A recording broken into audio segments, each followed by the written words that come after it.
Fox Sports. We are Baltimore. We are San Diego.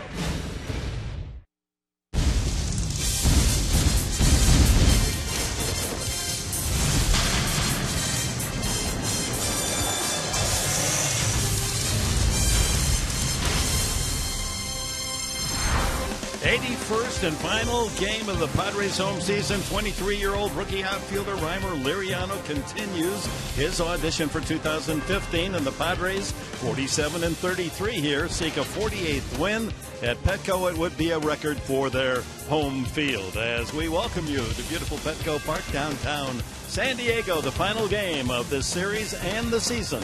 At home, the Colorado Rockies and the San Diego Padres.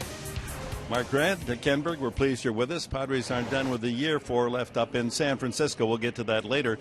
The bullpen, that's where your heart has been all year. And for Padre fans, you should give them a love, embrace what they've done. Absolutely. Some people leave their heart in San Francisco, but I've left my heart in the bullpen. I tell you what, there is a lot of love, and there should be a lot of love spread to everybody.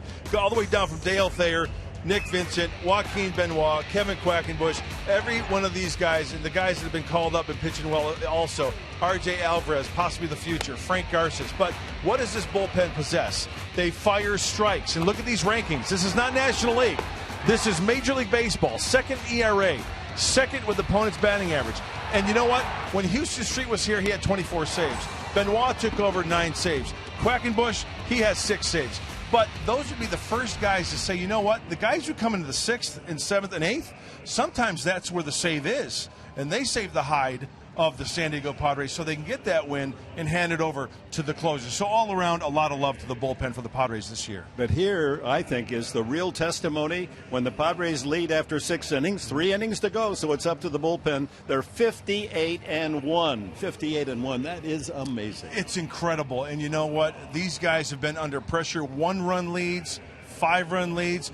Doesn't matter. These guys are under pressure, and they deliver big time. Well, an interesting pitching matchup tonight. We have 2 men on the mound that have never won a Major League game. Joe Wheeland is 0-4 lifetime, 0-0 this year. Johan Flondy, his rookie year, he's 0-5 for Colorado. And Joe Wheeland, you know, he's a great story coming back from injury. It'd be nice the last home game of the season to get a win. And Flondy, we saw him earlier in the year against the Rockies, still winless. The ERA of 4.91. You know, Joe, in the short sample size, he's got the high ERA too. So, you know, let's get the kids some runs early and give them some breathing room. That seems to be a nice recipe, and hopefully to continue. What would be now 48 wins if they win tonight here at Petco Park for the 2014 year. Well, that would be a Petco moment, and we have plenty more of those, and we're going to review some of the highlights of this season, the most memorable moments of the 2014 year. Chris Button with those highlights when we come back to Petco.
Welcome back to Petco Park, Game 3 between the Padres and the Rockies. And tonight they will close out the lights here at Petco Park as they finish out the homestand. And 81 games here, 47 wins. There's been a lot of memories. There's been a couple walk-offs, a couple complete game shutouts thrown in there as well. So there's been several memories, but I talked to the guys about a few of their favorites. I think my favorite moment was that game against Milwaukee. I hit a homer in the 9th of Francisco Rodriguez, and Milwaukee hit in the 10th. I think that was the highlight in my career. My first day coming into a new locker room. I was never in spring training with these guys, so the opportunity to come in here and meet, the big leaguers, and it was very special for me. And to be able to get a pinch hit, and end up beating the Dodgers that first night that I got to play was probably by far, hands down, my favorite memory so far. And that's your Geico quote of the game. There's still plenty of time. One more game, maybe 9 innings to create some more memories. Maybe Whelan gets his first W here at Petco Park. We got first pitch coming up on Fox Sports San Diego.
Defense of the Colorado Rockies stepping up in that 8th inning and taking a couple of runs away. The Barnes catch against the wall, denying the home run, and LeMahieu taking a hit away from Amarista that would have driven in a run. But here we go. Final game of the series and the season here at home. Here's the lineup for the Rockies. Charlie Blackmon back in that leadoff spot with Rafael Noah at third base. Then Justin Morneau in the battle for the National League batting title. Went 1 for 4 last night. Michael Kadire hits cleanup. Then Corey Dickerson, their leading home run hitter. Willeen Rosario behind the plate. Josh Rutledge will bat 7th. DJ LeMahieu, 400 hitter against the Padres this year. And then Johan Flande. And on the mound tonight for the Padres in game number 81 here at Petco Park, 24-year-old Joe Whelan. He is winless, but I tell you what, if he controls the fastball, the curveball, and the changeup, and be around the plate, he should have a successful. I hope he can go 6 innings solid. That scouting report, as always, brought to you by Jaguar of San Diego. Walt Weiss, his team will leave San Diego after the game, have an off day tomorrow, and will finish their season against the Dodgers in L.A. Blackmon ready to settle in. Joe Whelan, 24-year-old from Reno, Nevada. Fourth round pick of Texas back in 2008, and the game is underway. A fastball for a strike at 92. Blackman hitting .286, 18 home runs. One ball and one strike, up to 94 on that fastball. I mean, there's pressure on every young pitcher, but to get that first major league win, that's where Whelan sits now, trying to come up with a big outing tonight, get that W in his record book for next year. You know, Dick, you make a good point as you take a look at the umpires tonight. Hey, who's calling the balls and strikes there, Professor? Jordan Baker, Jerry Meals, wheels on meals there at first, Bob Davidson at second, and Trip Gibson at third. I've always thought when you're a starting pitcher, you're getting the ball 33, 34 times a year. The toughest wins are the first, the 10th, and if you have a chance to win that 20th, right? Yeah, that'd be nice, wouldn't it? Yeah. One ball and two strikes to Blackman. The late arriving crowd, the game starting 1 hour earlier than normal because this is getaway day and the Padres have to beat the 11 o'clock curfew to fly out of San Diego International as they'll go up to San Francisco.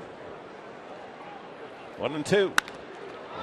Blackman gets into that one deep to right field, and looking up is Liriano, and Blackman has let it off with his 19th home run of the season.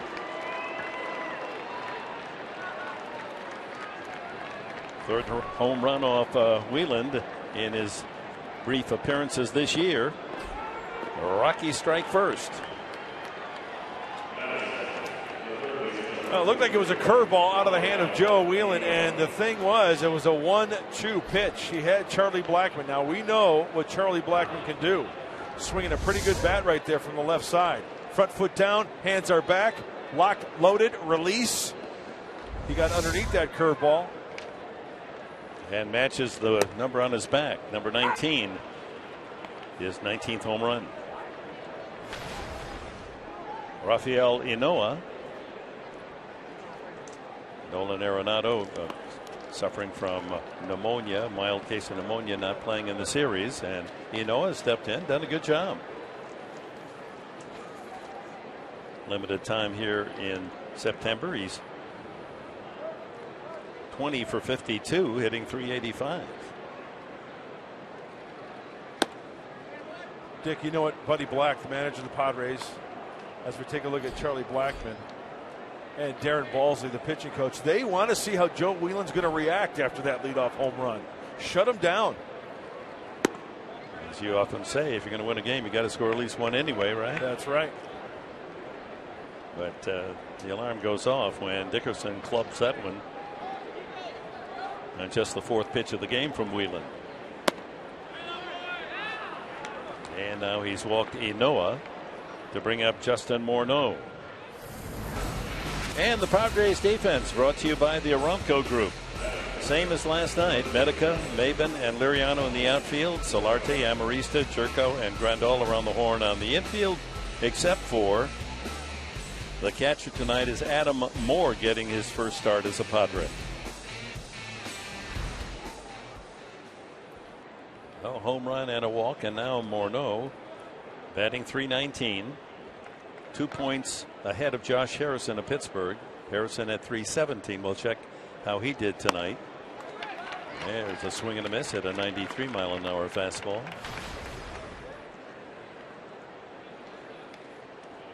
Pittsburgh playing in Atlanta. They're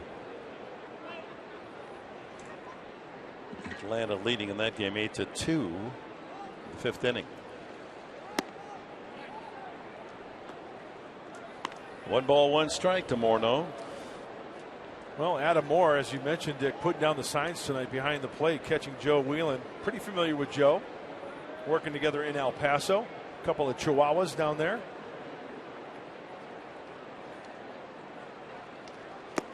In the dirt. A good stop by Moore. Whelan came with Robbie Erlin to the Padres July 2011, just before the trade deadline, and the Mike Adams deal to Texas. Joe missing part of 2012, all of 2013, part of this year with the recovery from the Tommy John surgery. That had some life to it. 2-2.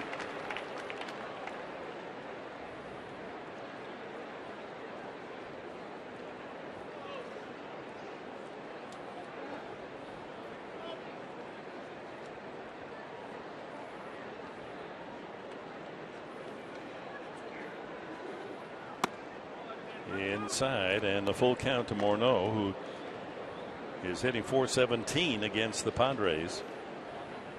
Robbie Erlin, the start last night, worked 4 innings, did not figure in the decision as the game was decided late in the 8th inning on the home run by Drew Stubbs.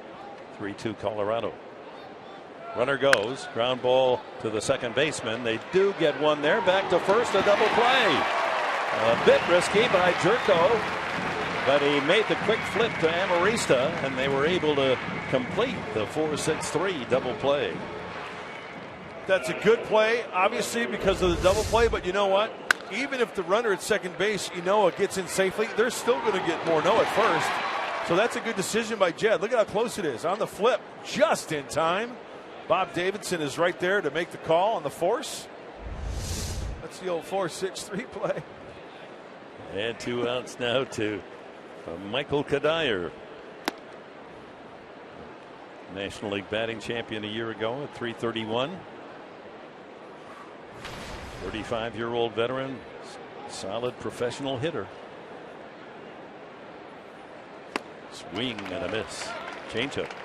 Good changeup from Joe Whelan. The equalizer. By the way, the home run by Charlie Blackmon was the 5th time this year he's hit a leadoff homer in the game.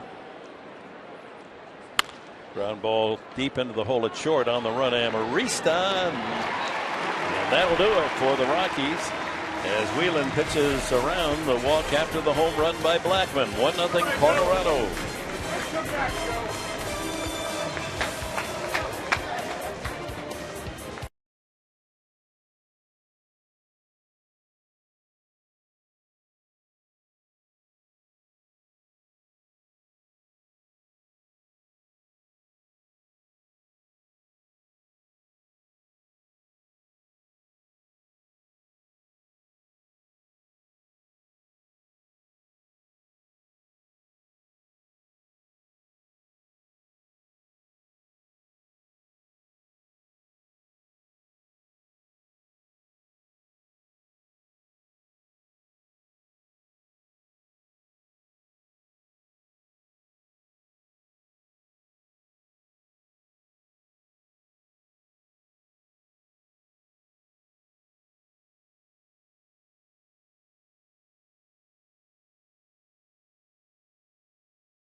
Now it's the Padres' turn, and here's the San Diego starting lineup brought to you by Toyota. Jan Solarte will lead it off with Cameron Maybin hitting second. Jed Jerko third. Yasmani Grandal, the cleanup hitter, with Tommy Medica in the 5th slot. Reimer Liriano, then Adam Moore, his first Padres start. He's had 7 at-bats as a pinch hitter. Alexi Amarista, Mr. September, as he has 14 runs batted in to lead all shortstops in the majors with those 14, and on the mound Joe Whelan.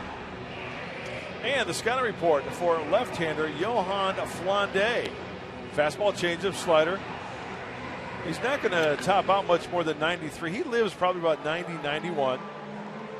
Still looking for his first career major league victory, as Joe Whelan is, so something's got to give.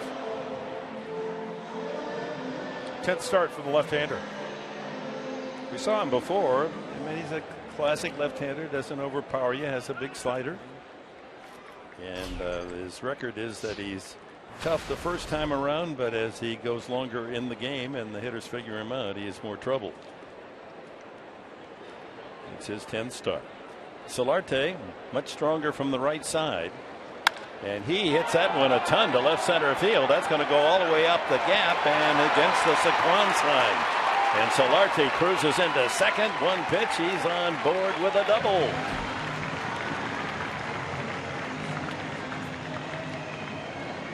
Well, the Padres get the tying run out there in scoring position on the first swing of the bottom of the first inning. Well, Jan Hedervich was all over that fastball from Flande. That's one of the things you're going to have to work for tonight is get the elevated pitch like we've said all along and hit the mistakes. And after the Rockies scored that home run, or scored that run on the Charlie Blackmon home run, that's a good way to start here. Brings up Cameron Maybin, the center fielder. Situational hitting now. Try to get that tying run over to third or better. Takes a strike. Padres and the Rockies have split 2 one-run games. Padres winning 1-0. Rockies 3-2. San Diego in the 2-game series just 2 for 16 runners in scoring position. They have a chance early tonight. 1-1.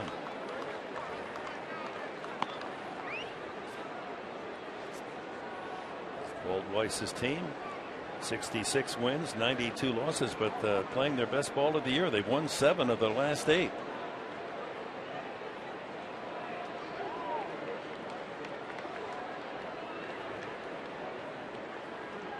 One and one to Maybin. 1-2.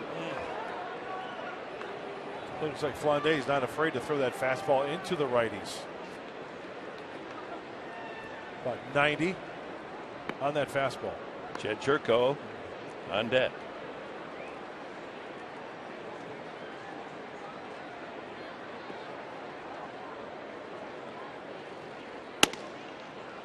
He comes inside with the fastball again. 2 balls, 2 strikes. 28 years of age, from the Dominican Republic is Johan Flande. Man from West Virginia waits his turn.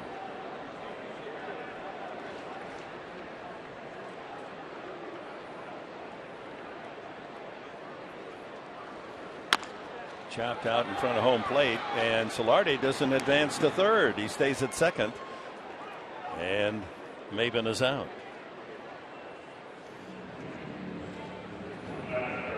So 2 outs to Jed, 1 out to Jed Jerko.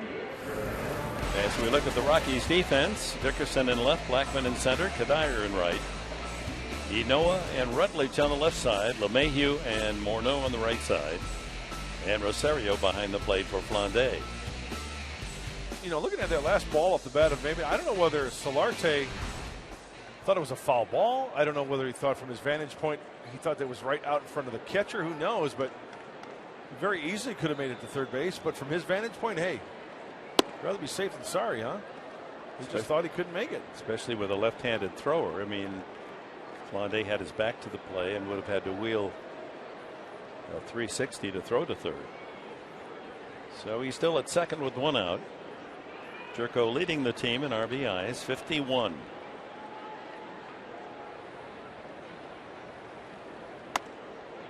Two and 0.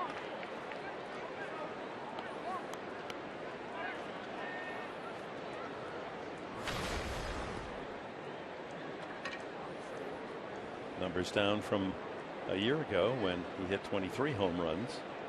But Black was talking about that in addressing the media in the dugout before the game. Out of play. That the team got off to such a horrendous start the first half of the year that he had many players, Jerko being one, and Grandal and Amarista, that improved their batting average the second half of the season, 30-40 points, but unfortunately it was to get from 160 to 210, not from 260 to get to 290. But it shows, you know, forward progress, and that's how the manager spins it, the glass half full. Swing and a miss, 2-2. Grandal on deck.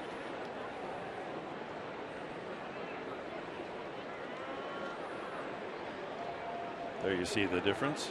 100-point improvement the second half to get his average up to 210.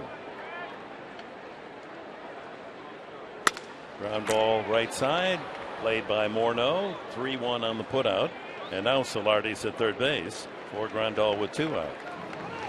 Well, a look at the keys to the game, brought to you by your Honda dealers of San Diego County. Well, the first one, crooked numbers in the first 3 innings. One of the first 3 innings, let's say. Whether it's the first inning, the second inning, the third inning, put something up there crooked and give Joe Wheeland a little bit of breathing room. And win the finale. Game 81 here at Petco Park. Improve the record here at Petco Park to 48-33. That'd be nice, huh, Professor? Yeah. And 48 would be the most the Padres have ever won in a season here at Petco Park. Grandal settles in at 219. 41 runs batted in. He and Cameron Maven and Tommy Medica are going to play winter ball in the Dominican on the same team. The Toros, he said. Nice. So they'll have Padre company, those 3. Play a month to 6 weeks, winter ball. Good pitch by Flandé. And another. Paints on the outside corner. Solarte at third, 2 out.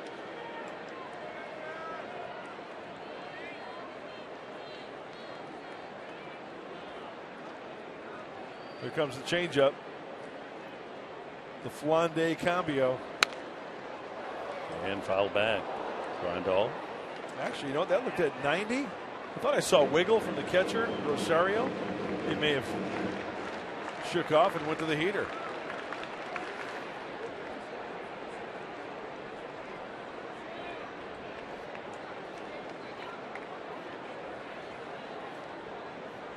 Working the corners nicely. Out of play again. Flandé pitched a good game against the Padres a month or so ago. He lost 2-1, but went 6 in the third innings, allowing just 2 runs. Probably his best start,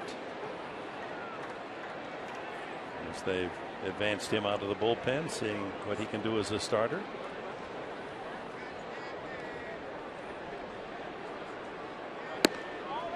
Inside, oh, look at Flandé. On his way going. Hey, he's halfway to the dugout there. The umpire's not going to like that. No, that's not good at all. Let the umpire call it and then make your way back to the dugout. That's not even close. He saw that one with his heart. And that one hits Grandal in the ankle. So he goes to first base, hit by a pitch. First and third then for the Padres. Tommy Medica with a chance to get the Padres even. He got him on the foot.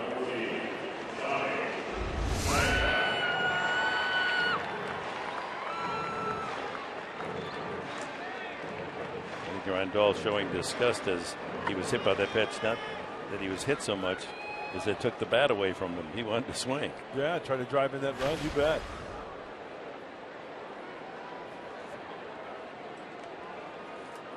Medica had a hit in 3 at-bats last night. Tommy hit the ball hard last night. He did. He hit that shot to left field that was taken off. Barnes made a good play on. 90 and a strike from Flandé.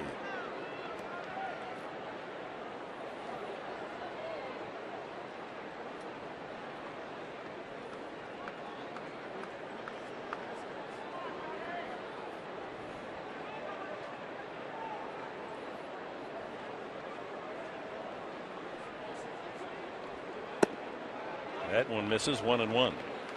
Boy, the road splits, home road splits for Flandé aren't really shocking because of Colorado. 6.27 ERA on the road for Flandé. 2.86. And look at that. Just as I say that, those guys in the truck, yeah, they come up with that info. It's unbelievable. They know everything. And on the inside corner, says Jordan Baker. 1-2. Medica, one of 3 rookies in the lineup tonight, with Solarte and Liriano. Liriano on deck.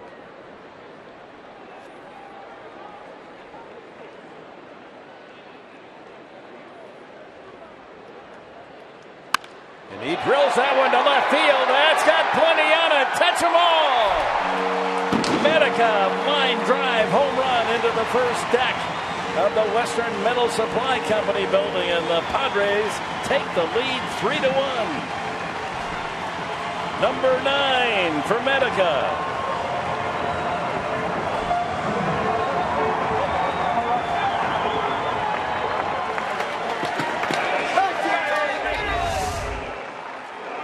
One, two, buckle my shoe. 3-4, shut the door. Tell you what, Tommy Medica, he crushes this pitch. Flande tries to stick a little piece of cheese on the inside part of the plate, and he sends it into the first basket of the Western Metal Building. Way to swing it, Tommy. Liriano swing and a miss. You talked about how hard he hit the ball last night. Medica, the line drive like that one, only he didn't get it up as much, right. And Barnes had to go back and leap up to Spirit. That one had a little more elevation, and that got into that first deck in a hurry. 0-2 now to Liriano. Hey, Dick, remember the gentleman we met in the booth in the wheelchair tonight, Kent? Yeah. Kent Crothers? You're right. He told me to pick Tommy Medica. No way. He looked at the lineup. He goes, you know who I feel good about tonight, Mark? Tommy Medica. I go, Kent, I'm picking Tommy Medica. 8 points on one swing for the Way to go, Kent. Grantmeister. Boy, I don't know. Mark Sweeney may file a protest with the commissioner up in Duluth, Minnesota, that you're getting this inside help before the game. 375 feet only because the brick wall stopped it. That was on its way to downtown. 1-2 the count. That ball was crushed. That would have been a home run in any major league park. Might have had a chance in Yellowstone. 2-2 to Liriano. Got him, and that's the first strikeout. But on a double by Solarte, Grandal hit by a pitch. Medica, 3-run home run, and it's a 3-1 Padre lead after the first inning.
Favor of the Padres, thanks to that kid, Tommy Medica, with a 3-run shot. And Dick, remember last night we were thanking some of the people who hard at work. Look at that. They play video games down in the truck. That's technical director Tommy Knoll. Tommy, great job, my friend. Dave Armini, Jeff Lyons, technical directors, thank you so much. Look at that.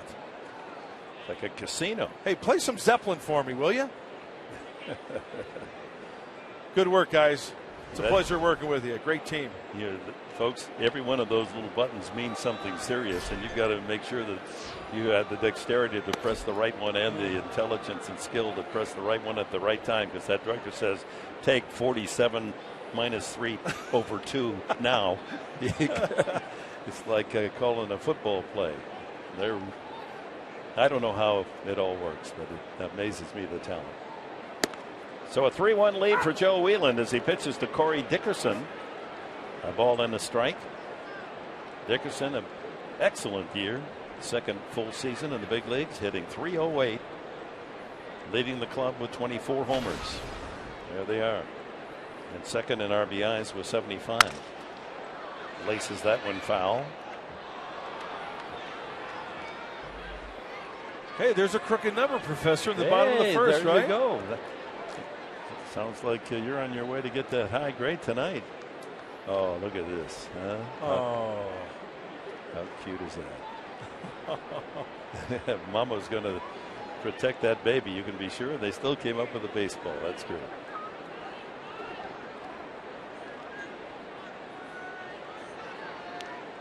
One and two. Swing and a miss. Ball in the dirt. And Grandal, well, will not throw to first base. Plate umpire Jordan Baker threw up the right fist, so that's that. Strikeout for Whelan. Well, Dick, there's my man, Kent Crothers. Remember, he always wanted to meet you and come up to the booth. I got Kent up to the booth. We talked a little bit, and Kent said, you know what, Mark? He goes, what's the lineup tonight? So I handed him the lineup, and he looked it over for about 30 seconds. He goes, I've got a really good feeling about Tommy Medica. And I go, Kent, I'm going with Tommy Medica. And what do you know? Man. Tommy comes through with a 3-run shot. Thanks, my man. Walt, you 15 points ahead of Mark Sweeney. And looked like he needed a little something for the top of the dome there, so we found one of those Padre fedoras for him. Yep. Looking quite sporty in it, don't you think? Nice. That was nice of you to get him that fedora. Nice man. There he is. Huh? Way to go, Kent. Hubba hubba. Big fan, season ticket holder. He's got the 21 game package. Yeah, it goes every Wednesday and Sunday. Yep. Swing and a miss. Willian Rosario goes down on strikes. So back-to-back strikeouts. Joe Whelan gets Dickerson and now Rosario. Yeah, you should look ahead to next year. We've been talking about getting your season ticket plans. That's a good plan. Go 2 times a week, Wednesdays and Sundays, 21 games. You know what else is a good plan? What? Blowing the 4-seam fastball by Willian Rosario for the punchy by Joe Whelan. Well, this is Wednesday. Yeah. It's Whelan Wednesday. Rutledge takes a strike. 267 average for the shortstop. Done a good job. No one can fill the shoes of Tulowitzki, but he's done a solid job defensively and hitting well enough.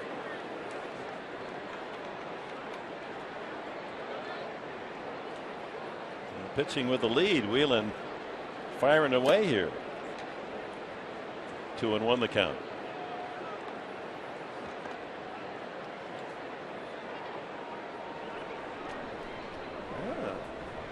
Lady with a cap from Poland, wearing the red and white of that country's colors. Line drive, right field. Liriano, what a catch! Oh my! You missed that one, and Rutledge is standing on third base, but Liriano didn't give up. Charged hard, and a bull-like play by the rookie right fielder.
The second, and quick update about Odris Martis-Spanier is still dealing with that sore lat muscle. Buddy Black announced today that he still does not know if he will pitch in the series against the Giants. Andrew Cashner will pitch the first game, Kennedy the second game, and so Buddy Black still has not made a decision on the Saturday-Sunday rotation. Still left to see if maybe Despaigne can come back as he gets some treatment on that lat muscle, but that's still to be determined, guys. All right, Chris, thank you. Yeah, Despaigne wants to go. And Buddy then, in the football time of the year as well, said, well, it's like those NFL, they have probables and questionables. And, well, he's a questionable. And he's not out, but he's probably 50-50 for Saturday or Sunday. Well, here's Adam Moore, his first start as a Padre. Veteran catcher, picked up by the Padres during the season. He's seen duty with Seattle and Kansas City. 1 for 7 as a pinch hitter.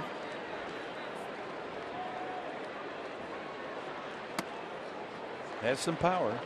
I'd like to see Adam have a good night in the big leagues tonight. A couple of knocks. Yeah, show that Padre pride there. Future big leaguer. He's all dressed up for the party.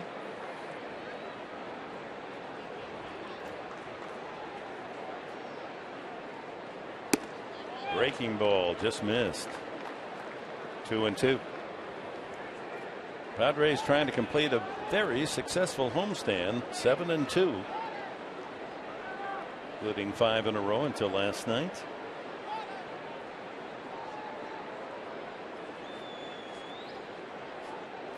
Got him. Second strikeout for Flande. Well, our Ram Trucks Tools of the Trade focuses on last night's play in left field. It was in the 8th inning, off the bat of Rene Rivera. Brandon Barnes, he's got a bead on it. He's got to go a long way. He's at the track. He's at the wall. He leaps. And what do you know? He takes away a possible home run off the bat of Rene Rivera. An outstanding play. A little taste of that wall, but he hangs on. Yeah, the Padre fans very polite out there. Two of those gentlemen could have gone after the ball themselves, and they would have been a home run. There's Barnes, who then had some fun with the fans, jawing at them after saving the tie with that catch. Amarista went out to the library and checked out a new Noah Webster's, trying to get some more superlatives for Amarista the way he's been playing, and that's a good stop by Flande as he takes a hit away from Amarista. Hit the ball hard 4 times last night, including another RBI. 2 away. And Joe Whelan, the batter. Just 1 at bat this year, 0 for 1. He was a good hitter in high school, Reno High School. Senior year, batted only .556 with a dozen home runs. Had some hits last year, as you can see. Every pitcher loves to swing the bat. 1-1. Just think up the center of the diamond, right center field. Get that barrel out in front. Take your chances. He takes a good cut. Let's see, last year was 2 for 8. One of the hits a double.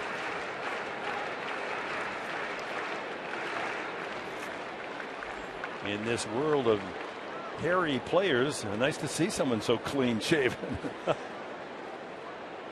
A swing and a miss, strike 3. A couple of strikeouts for Flande and a 1-2-3 Padres second inning. We go on to the third. The Padres 3, the Rockies 1.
One lead as we go to the top of the third, and manager Bud Black kind enough to join us for a minute or so.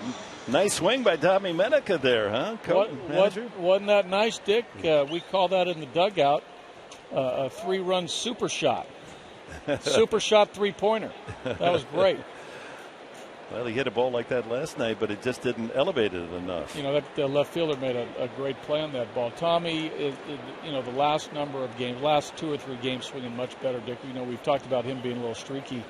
Hopefully he can continue tonight, getting a few more hits and take that into San Francisco to leave a good taste in his mouth when he leaves the season. He's going to go down to winter ball and get some more at-bats down in the Dominican Republic, so that's a good thing. I know you have to get back to work. The one element of this season that pleased you most of all? Well, I think the overall pitching, Dick, I think has been outstanding. I think from day one until right now, I think our pitching has held up. There hasn't been a time where I was worried about our pitching, whether it was the bullpen or the starters. Tyson, Ian have been outstanding, sort of setting the tone. When Cash has been healthy, what work he's done, it's been great. And overall, I think that the pitching from top to bottom, even the young guys that have come in, the Quackenbush and here in September, Garces, Alvarez, it's been a steady dose of very good pitching. I think we're most proud of that. And, Buddy, 2 players that have made significant differences, Amarista, Rivera.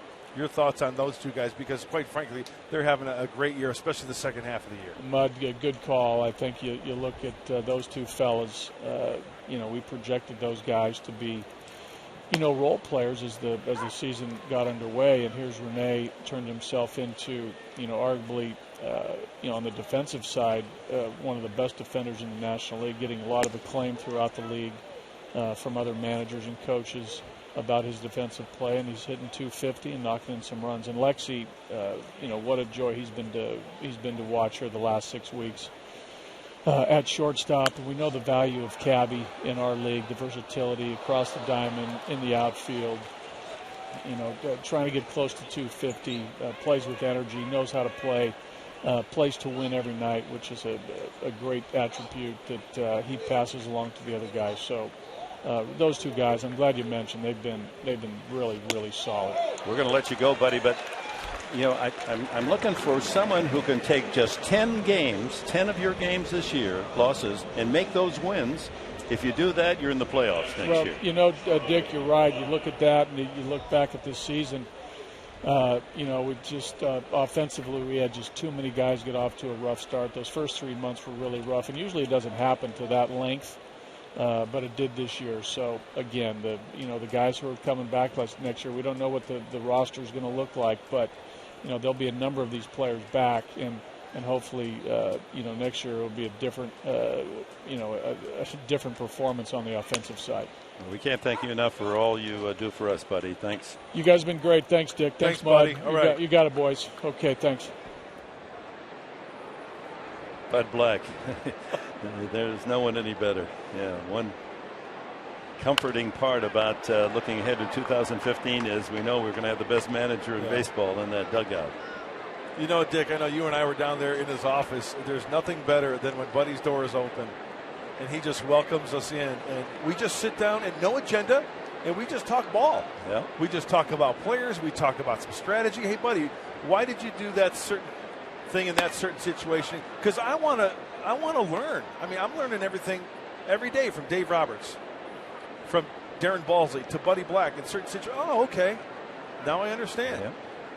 And he doesn't take offense to it. He wants people to ask, hey, why did you do that? Hey, why was I in that certain situation? Why did you have me do that in that certain situation? He wants the communication. Yeah, he made a nice comment to all the press beforehand.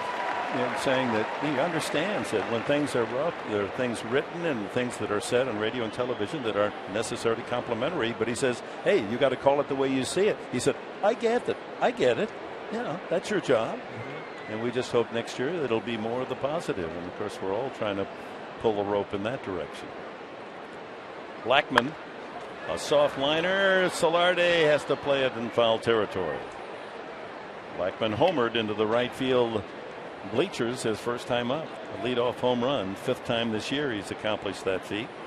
Oh, look at that. Hanging out with the guys, wearing the Padre gear, and they got a foul ball. That's great. All 3 of them with their Padre shirts and Padre caps. How about this little guy in the background? Look at that smile. Yeah. That's what we're talking about. Give the kid a hot dog. 1-2 to Blackman.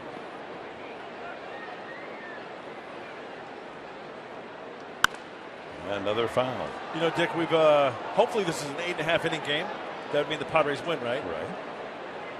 So I'm bad with math, so I'll have to probably call Chris Budden. But anyway, what do we got left? Roughly 6.5 innings left if the Padres win. Correct. We haven't gotten a foul ball up in this booth all year. Well, I wouldn't hold my breath because you're going to turn blue here. Oh, we're not going to get one. I'm all over it if it comes up here. Swing and a miss. Another strikeout for Whelan. He's really settled down since that leadoff homer. 4 strikeouts for the right-handed rookie Padre.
All the fans, and thank you to all the guys and people who work and all the gals in audio. That's Dave Robertson. He has no idea. Dave, do you know what you're doing? What? Uh-oh, he's going to pull a plug on you. One ringy dingy, 2 ringy dingies. Mark Antcliffe, Rick Gord, Jody Griffin, thank you so much. Just to give the idea to people at home, like if our headsets aren't, jiving a certain way, you need more here, you need more there. That's what Dave is doing, spinning all the dials and making us sound good. So we appreciate that. All right. It is a complicated industry to put a live telecast on the air, and all the people that have to do the right thing the professional way. 1-2 the count. Jeff Pyle has accumulated quite a team here at Fox Sports San Diego. He's our head coach. Solarte trying to beat that out, but it kicks foul. He doubled the first time on the first pitch he saw from Flande, and that got the Padres started in the first inning with 2 outs. Grandal hit by a pitch, and Medica drilled one into the first tier of the Western Metal Supply Company building. Home run number 9 for a 3-1 lead. A lot of fans coming out to salute the Padres as they complete their home season. 1-2. Another foul. You can see where Flande, as time goes on, has a chance to be a decent little starter, right? He works quickly. He's confident on the mound. He likes to pound the strike zone. Center field. Will that drop? Nope. Only into the glove of Blackman. One away. And time for you to tweet your photo using hashtag SDFanPhoto. Chance to have it shown in an upcoming game telecast brought to you by AT&T. Kids out on the beach in right center field.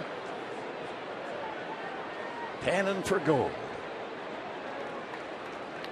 That's magic, isn't it? Give a young Todd a little shovel and something to put the sand into. And he's panning for gold. He's a prospector. It'd be a good idea to put some little, trinkets or something in there that they could find. Yeah. Like an Easter egg hunt. Only put some diamond rings in there, some Rolexes. Dollar gold coins. Yeah. I have to talk to Ron Fowler about that. I'm sure he got a few of those lying around his office, just tossed in there. Maben 2-0 the count. Tapped out in front of the plate his first time up.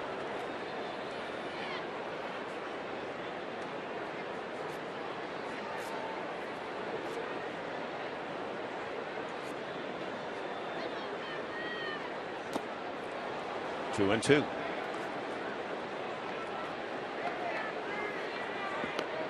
Flande reminds a bit like Frank Garces, the Padres rookie left-hander. Good call. Built about the same.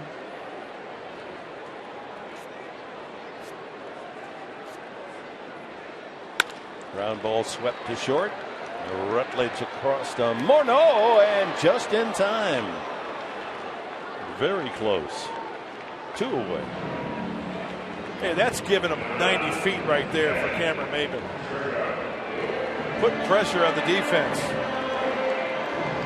So since the home run, Medica, 6 in a row retired by Flande, and here's Jerko.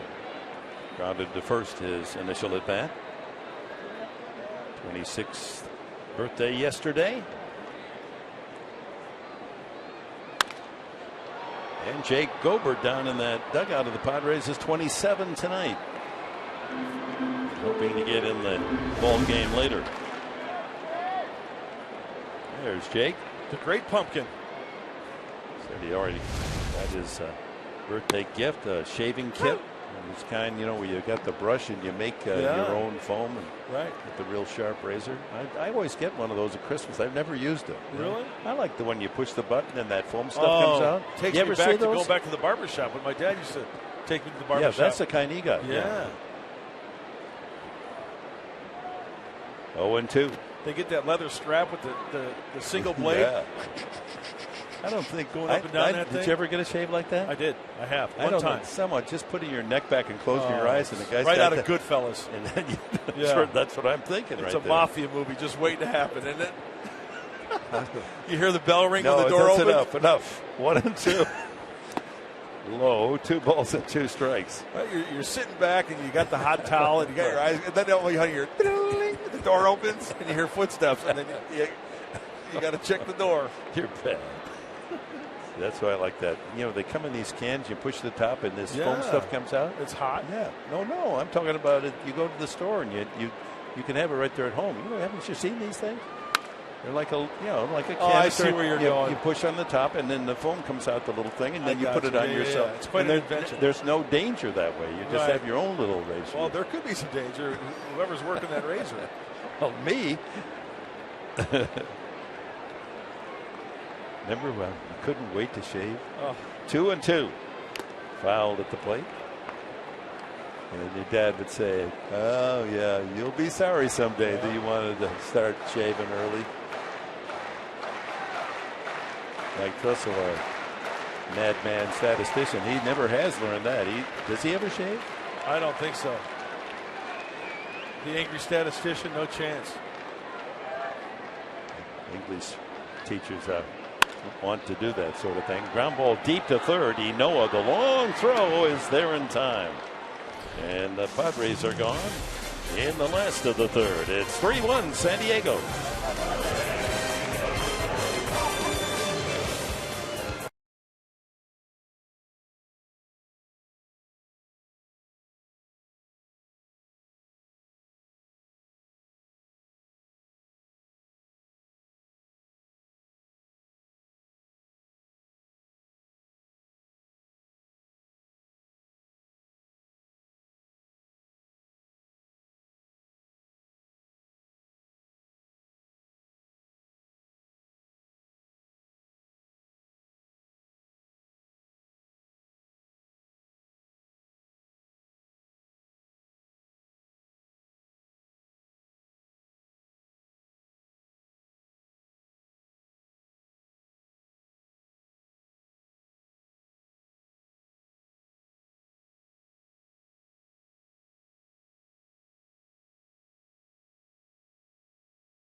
Thank the EVS and replay operators. That's basically the tape room.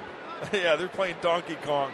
Hey, we want to thank, Craig, is it your birthday? Oh, it's your wife's birthday. Happy birthday, Jennifer. There's Craig Chatfield, Disco Dan Nicholson, Tony Kendall, Tom Rand, Doug Coughlin, Doug Johnson, Frank Musgrove, and Mario Lopez. Thank you guys so much. Dan, check it out. Hey. He looks at the pictures of the Wall Street Journal. Yeah. He said, boy, they've got some really neat pictures in that Wall Street Journal. He's looking for the jumble. No, he's playing Candy Crush or something. That's Disco Dan Nicholson. Good egg right there. All of them, good eggs. Going to San Francisco, Dan? Yep. He's going. Whoa. Jackknifing away is Rafael Linoa as Joe Whelan. 1-2 on the third baseman. He's retired 8 in a row, Whelan. Thank you, Bud Black. Looking forward to 2015. It's a melancholy day. You know, it's a long season, a lot invested by fans caring about their team, and now it's over for home. Check swing. Did he go? No. It's kind of like going to summer camp, you know? Yeah. You go away for a bit, and you meet some new friends, and you establish those relationships, and all of a sudden, end of the summer, time to go back, right? And there's an old adage in baseball. You know, when the season's over, you can pick your real friends. Right? Is that true in television, too? Yeah. We got to get you out to the firehouse in Alpine. I'm going to come out this winter. It's on my list. The boys at the firehouse want to meet you. Bring out some. What do they like? Bring them some like cookies or like chocolates, anything. or what do they like? Anything. Yeah, go out there and hang for an afternoon. They'd love to see you. 2-2. Ground ball to second. Jerko, a little bobble, and then throws out. You know, a 9 straight retired by Whelan.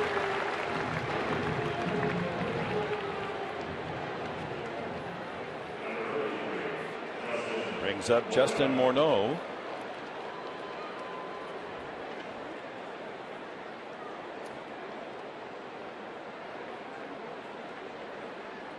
Trying to find out how Josh Harrison with the Pirates did tonight to see where he and Morneau stand for the batting race. Another chance for Jerko. Nice convenient hop. 2 away.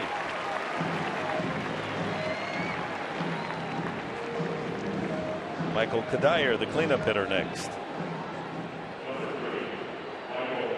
Starting tonight, Morneau 319, Josh Harrison 317. Morneau is 0 for 2.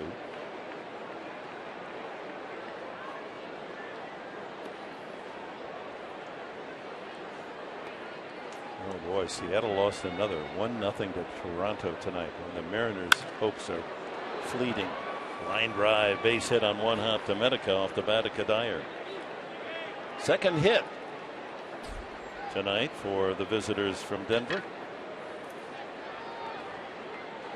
Brings up Corey Dickerson. Dickerson struck out swinging the first time.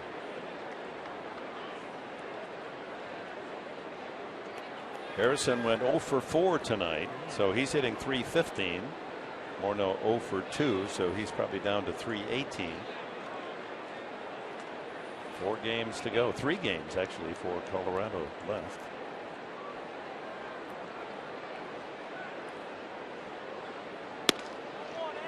Ball 1, changeup.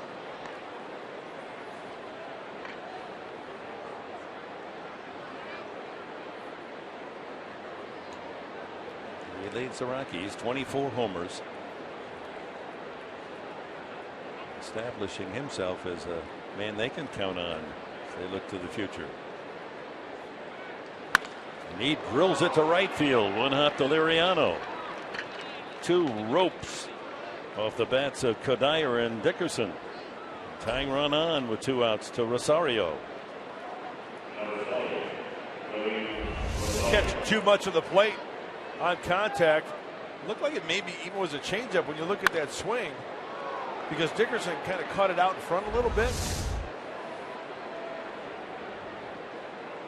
Rosario struck out the first time.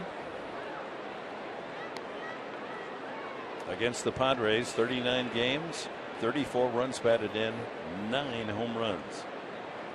He's handed out considerable punishment to San Diego his young career. It's a big at bat right here. Whelan working with the lead 3-1, but a couple of 2-out singles.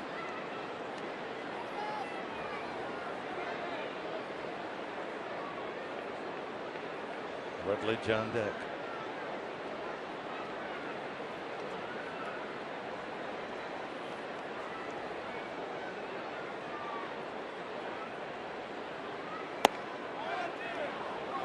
Try to get on that inside corner, just off the plate. 1-1.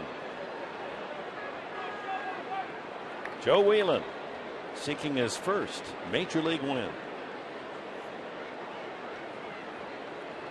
More importantly, coming back from a year and a half of rehab after the Tommy John surgery.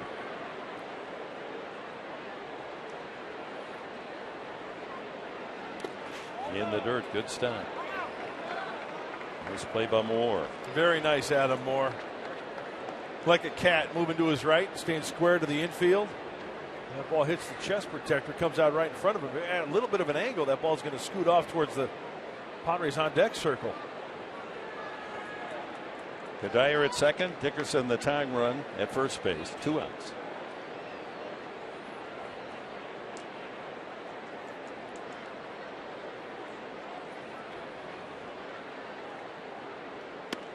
And he misses inside with a changeup. 3-1. Rutledge on deck. Just missed a hit his first time up. Remember, that was the fine catch. Liriano charging in and snaring it right off the grass top. He's swinging if he likes this one. Oh, yeah.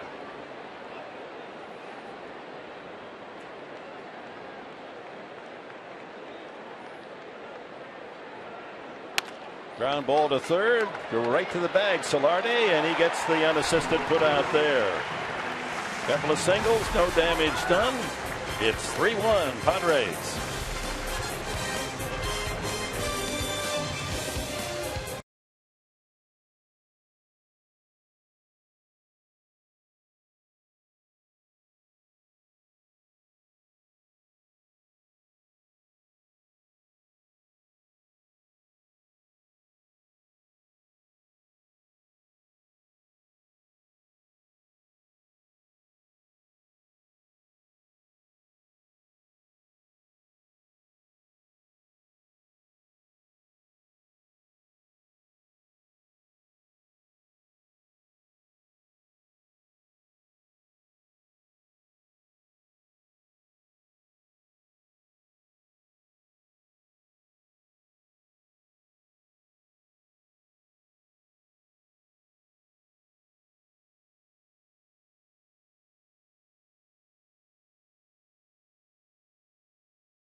Zach, who's really just a fan of every baseball team and a fan of snagging foul balls, batting practice balls, home run balls.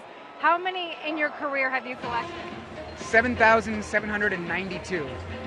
I mean, can you even fit those in your house? What do you do with that many balls? I've given away a ton of baseballs to kids at games. I donated some to a charity called Pitch In for Baseball last year. And I just keep the rest, man. It was a dorky childhood hobby that's turned into a dorky adult hobby, and I just have fun with it. It's a whole backpack that he's been carrying with him. Favorite home run ball that you've ever caught? Well, I caught Mike Trout's first, which was pretty sweet. I got Barry Bonds' 724th in right field here at Petco in '06. I also caught the last home run that the Mets ever hit at Shea Stadium. So those are probably the top three. Well, that is a pretty great hobby, Zach. Thanks so much for joining us. I know you got work to do. Got to catch a few more, guys. Got to get back into action here. Bye, guys. Well, that's quite a career. That is very cool. Yes. Thank you, Chris. Well, he must come out early, batting practice. You can scrape up a few there. Yeah, you know, absolutely. You have to know where to be, you know. Johan Flande, the 28-year-old left-hander from the Dominican, goes to work bottom of the 4th inning. Padres with a 3-1 lead. Grandal hit by a pitch and scored on Medica's home run. Medica's on deck. And Mark Sweeney joins us from down below. Where were you when that line drive from Medica crashed into the Western Metal Supply Company building? Line drive, center field, play it on a hop, a base hit for Grandal.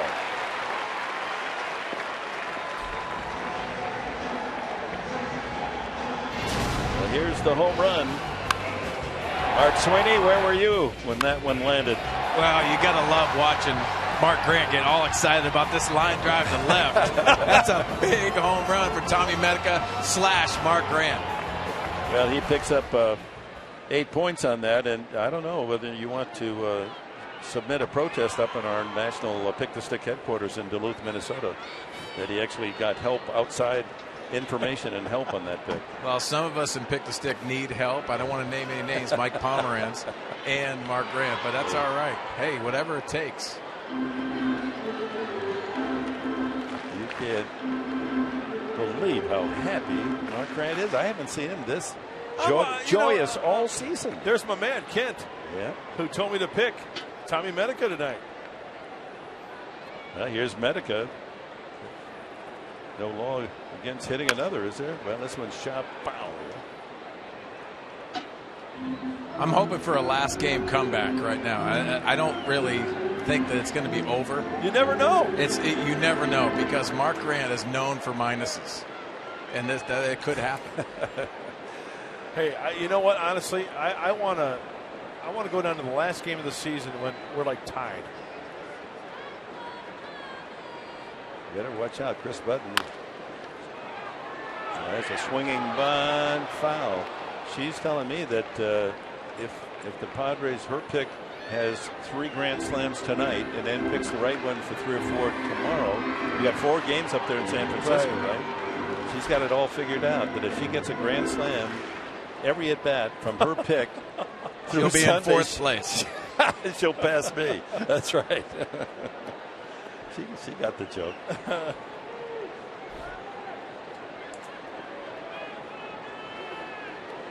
Charger fan there has his souvenir. 1-2 to Medica. Line drive, right field. Is that going to be fair?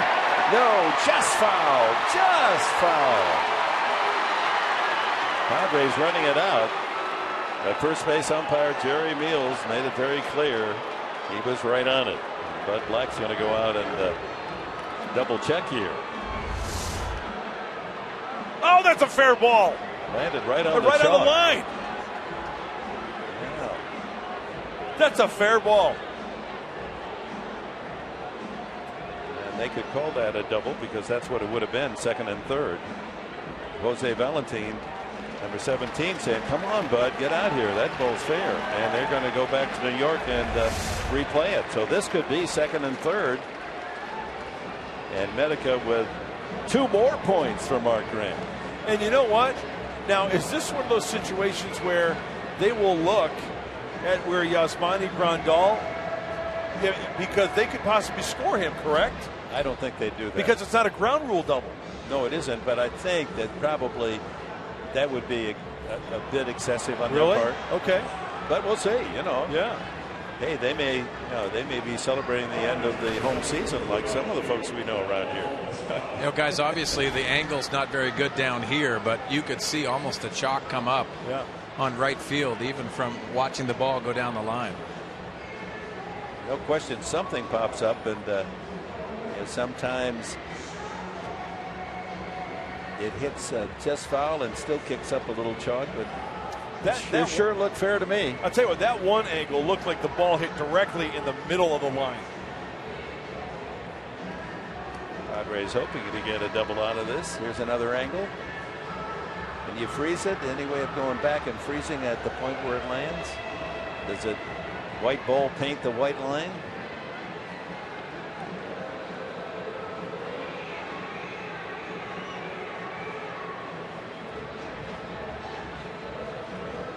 Ball on the field is foul. Padres hoping for an overturn, and Jerry Meals is getting word from New York. We're about to find out if that's a double or not. Yes, it is. And Grandal gets hurt. No, he's going to call it. Yeah, I thought Medica was coming over to first base. He just was tossing away his equipment. So a double for Medica. It's a good challenge. Credit Jose Valentin with an eagle eye on that play.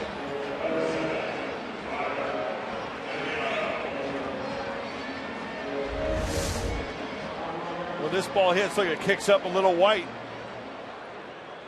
That's a fair ball. That's a double. Medica, 3-run homer and a double.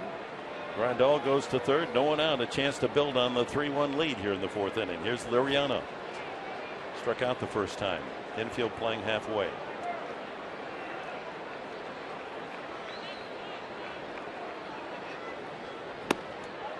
Ball one.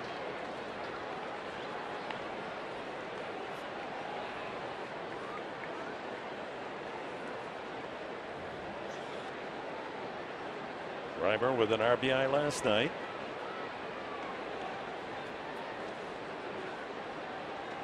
Had a couple of hits and a walk. We're talking about the last game of the home season here at Petco. That, of course, is true in many of the ballparks.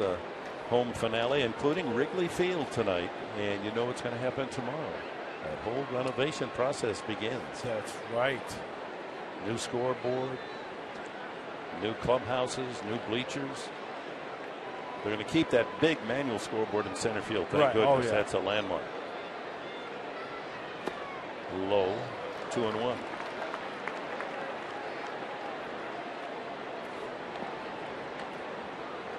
There'll be some changes made in the offseason right here, too, at Petco. That new scoreboard in left field is, for you fans familiar with left field, it will cover all that you see that is scoreboard, not only the Saquon down below and the Reimer Liriano, but the scoreboard itself on top. That's going to all be one big screen. That's going to be terrific. And all the scores of all the games will be up there. It's going to be like all the time. That's going to be one big board, right, Dick? That's what just I understand. Like that. Yep, all that. It's not going to be in sections. How great will that be? So that's going to be sweet. Yeah, they're going down to Home Depot and getting one of those. You know, it's not. They're not build it yourself. Yeah. 3-2 to Liriano. Very seriously, that's expensive business. Those scoreboards, and it's going to be the best. And hopefully, it'll reflect a very successful season. Full count, Liriano. Swing and a miss. And he struck out for the second time. Went after ball 4. 4 strikeouts. Flande. Here's Adam Moore. He struck out the first time. Well, it seems like when Flande is in crunch time, he's going to go to that changeup. He's got a lot of confidence in that pitch. Moore 1 for 8 as a Padre.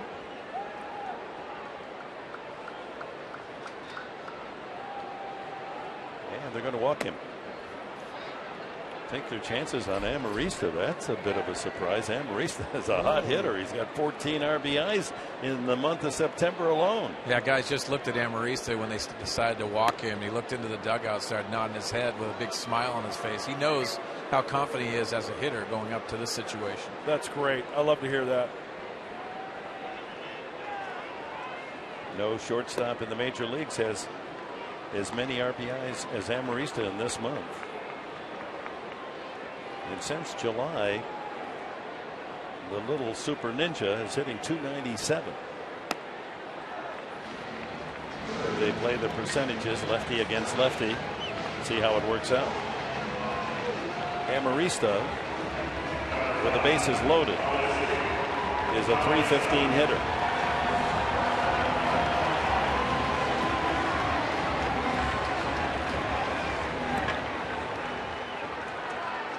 Check that. It's the Padres with the bases loaded that are hitting .315. Amarista is much better than that. .414 5 for 10 with the bases loaded. Those are good numbers.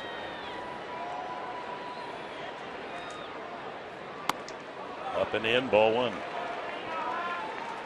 Yeah, we've seen so many situations with Alexi Amarista. In this situation, back the ball up just a little bit, take that left center approach that is definitely beneficial. And moving forward, especially in that RBI situation, that's exactly what he wants to do against that left-hander. Randall, Medica, Moore aboard. Chop to first, foul. Out in front. Meanwhile, Johan Flande in the 4th inning is about to toss his 75th pitch.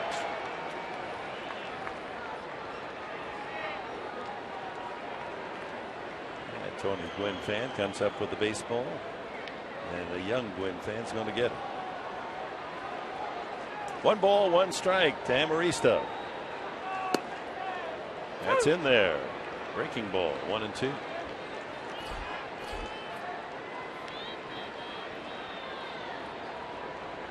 Heavy duty from the 1st inning on. 26 pitches in the 1st inning when the Padres scored 3 on the 3-run homer by Medica. I'm guessing a slider down and away here. Ground ball weakly to second. The throw gets 1, but not the double play, and it's 4-1 as Rondal scores. The 15th RBI of September for Amarista.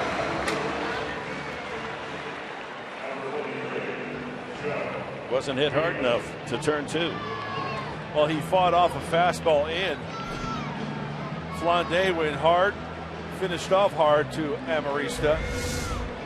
After the slider away, he went back to the fastball in. You could see he got in his kitchen.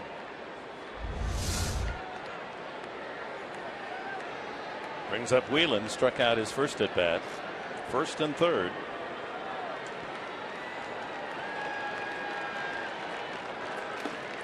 In the dirt, a swing and miss. Medica's at 3rd. Amarista at 1st with 2 outs. Padres have fortified the lead, 4-1.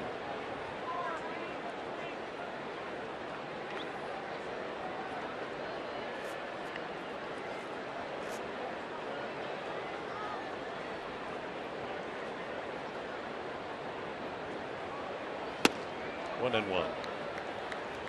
Whelan looks hitterish, doesn't he? He just looks like he can hit. Absolutely.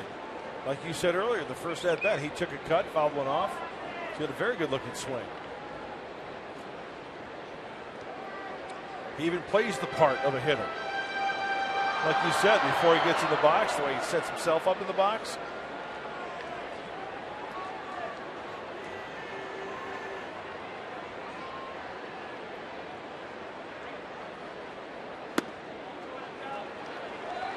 Two balls and a strike.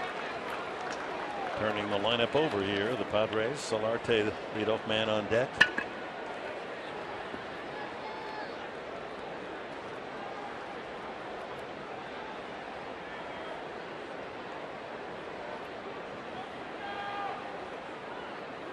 Ground ball to short. Rutledge across. Wild, but tagging and making the out is Morneau as Whelan goes by. Whelan saying, hey, he didn't get me. And here comes Bud Black. That could be big. It would be another run for the Padres if indeed a replay would show that the tag was not made. Let's see here. Morneau gets the catch. From that angle, I can't tell if he whiffed or not. Yeah, very close. Very close. Mark Sweeney, you're right there. What did you see? You know, it looked like he had some space in between Joe Whelan and the glove. For me, in this perspective, I don't know if it just barely touched the back of his jersey or not, but it looked like there was some space. You know, Mark, from that second angle we just saw, it really didn't look like there was much jersey movement. So I think you're right. I think it may have been a whiff. But is there enough there, clear evidence to overturn? Might need another camera angle. An angle, say, from the first base dugout, and maybe New York has that angle.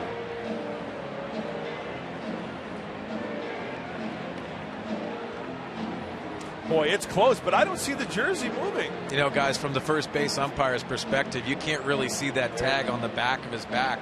Can't see very it there well, either. and he's trying to get in that position. But it looked like, from my perspective, there was some space in between. There's an angle that you can definitely see that. And on that one, we're blocked by Morneau partially because his glove is on the other side of his body. Ruling on the field is that Whelan's out at first base. From those three angles, if I'm sitting in New York, I can't overturn it.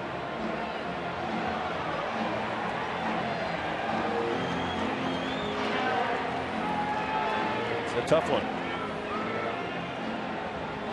See that seems to be the best angle if you're arguing on the Padres side, because you do not see any movement of the jersey at all. You would see some flutter of the jersey if you hit him in the back.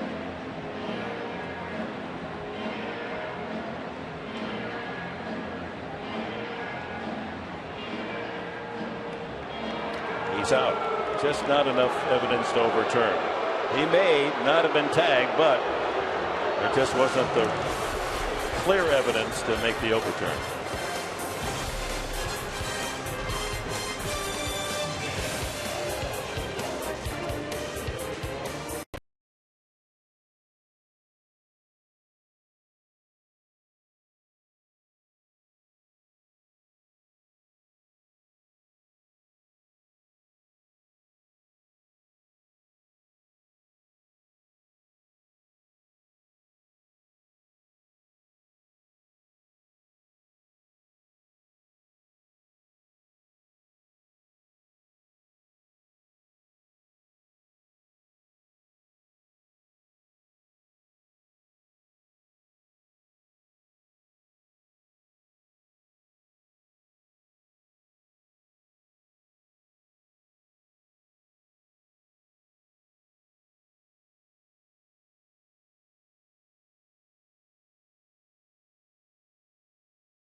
Do a great job. Graphics operator Kyron Bob Wursdorfer.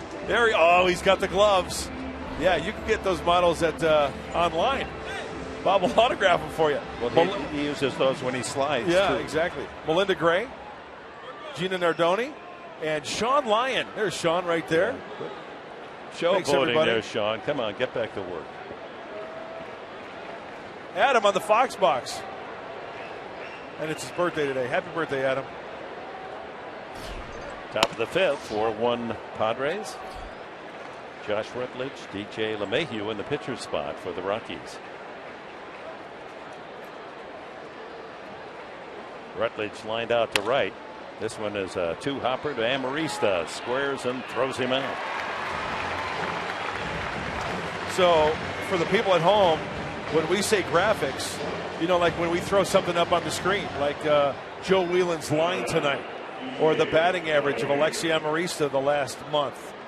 Well, let's do something like a Bud Black Padres pitching this year. There may be I wonder if they've got anything like that down there. They have it all computerized. Maybe they could show us the Bud Black and how his pitchers have done this year. Oh, you mean as far as like possibly The a graphic on single season rankings? Yeah, something like that. That would. It takes a little while to call that up. I guess they don't have it. Well, talk on. How about after DJ LeMahieu? Hey, Mark Sweeney, you got a little something on DJ LeMahieu you want to share?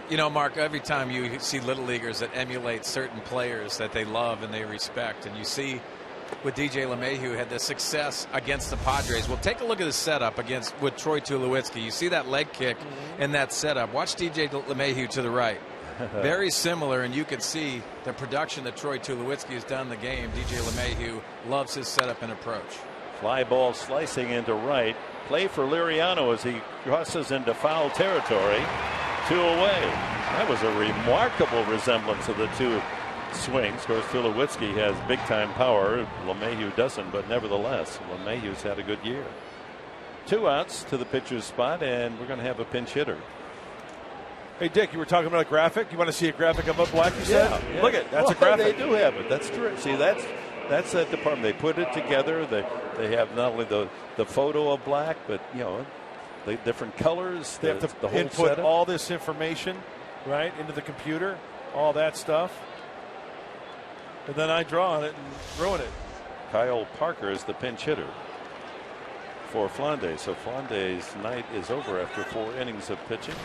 About 4 runs, 4 hits, and struck out 4.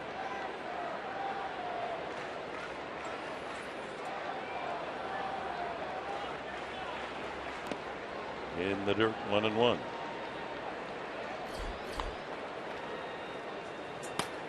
I think probably in my lifetime in television, and it's quite a few decades, what has changed most of all are the graphics. You go back and see games 20, 30, 40 years ago, and they seem so elementary and just primal. Right. It's almost somebody typing on a typewriter, and that's the numbers on the screen or the letters on the screen. Now they're so sophisticated, artistic. They're pieces of art. Yeah. 1-2 to Parker. Dick, remember, it's, you know, well, when I was in grade school, remember the projectors? Yeah. Where they had the light shining and they had the clear sheet of paper that the teacher would write on, that it would reflect on. Isn't that the way graphics sometimes used to work in the old days? They'd have a clear thing and they'd put it over so it would show on the TV screen. Yeah, that, like in a rear projection. Exactly. Check swing, and the count goes 2-2 on Parker. Been up 18 times with 3 hits, 3 singles.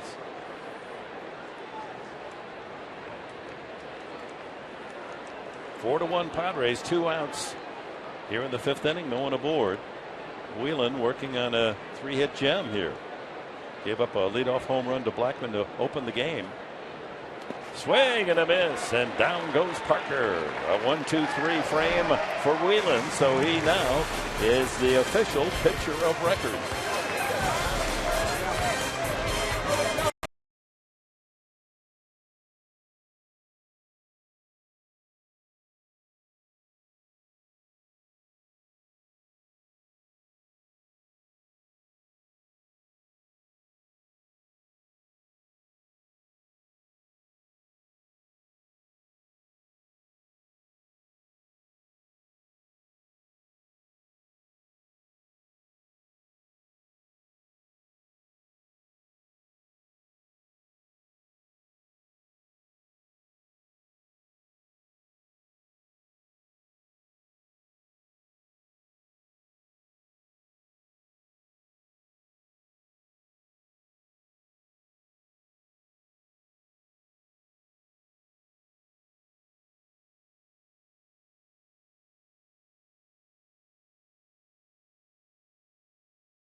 By Petco, the power of together, and by your San Diego Lexus dealer.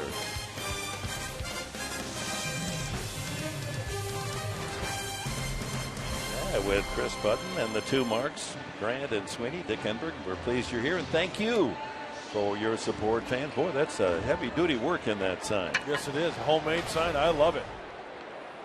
Nick Massett, as we have our pitching change brought to you by Drew Ford. 49th game for Nick. High ERA. Well, this Colorado Rocky team collectively 15th in the National League with a 4.80 ERA. A couple of scoreless innings back in against the Cincinnati Reds. His second appearance since being back. Missed 10 games. He was on the DL, Nick Massett. So the Padres now see a right-hander. And Solarte will turn it around, hit from the left side. Batting .226 left-handed, but .352 right-handed. Solarte, Maben, and then Jerko in the bottom of the fifth.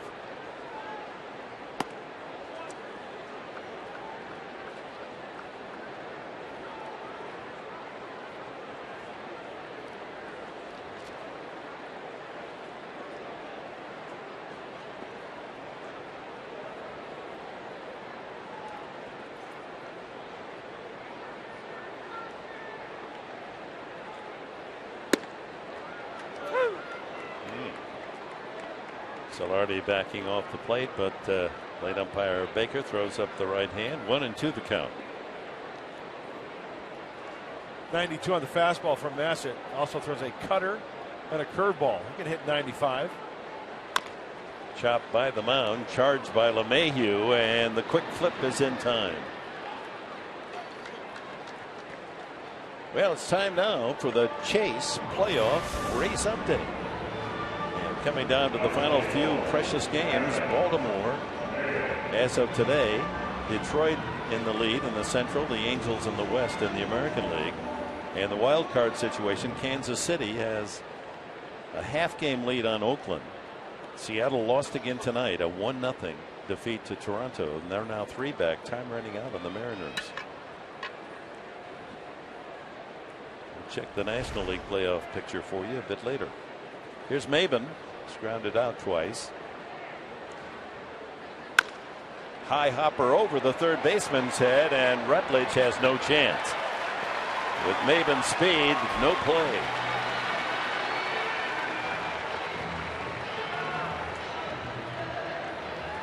I don't think there's a shortstop out there that could have made that play. Chopped perfectly over the head of Inoue, and Josh Rutledge does the right thing. Catch it, hold on to it, give him the single. So 1 out base hit for Maben, and Jed Jerko, he's grounded out both times to first and to third. Padres with a 4-1 lead.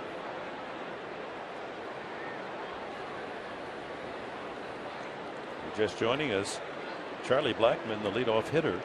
Colorado started the ball game with a home run. Right field bleachers. His 19th to give Colorado the quick 1-0 lead. Padres answered in the bottom of the first, a 3-run homer, Tommy Medica. Swing and a miss, and Jerko trying to go downtown. Padres added to run the fourth, a single by Grandal, double Medica, and the run came home on Amarista's groundout. Meanwhile, Joe Whelan, after the home run, allowing the Rockies only 2 singles, while striking out 5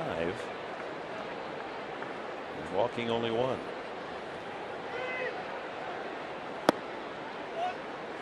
One and one. Mark Sweeney, do you notice anything different or changed that you like about Jed Jerko's stance? Well, Mark, we're always talking about adjustments, and Jed Jerko has made some really good adjustments, especially as late in the second half. And you're seeing him spread his feet just a little bit, try to take that stride away. And when you spread your feet out just to that stride length is typical. Yeah, that last swing, very evident. He just kind of picked up his heel, kept his toe intact, and didn't even stride. Good call. Yeah, and what will happen with that, you just try to take a lot of the excess movement, and you can see just picking up, putting it down, and that's a comfortable spot. Just got to back that breaking ball up just a little bit more.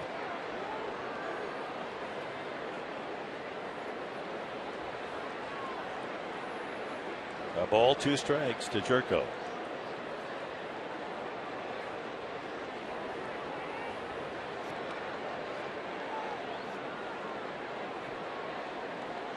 Maben has 3 stolen bases.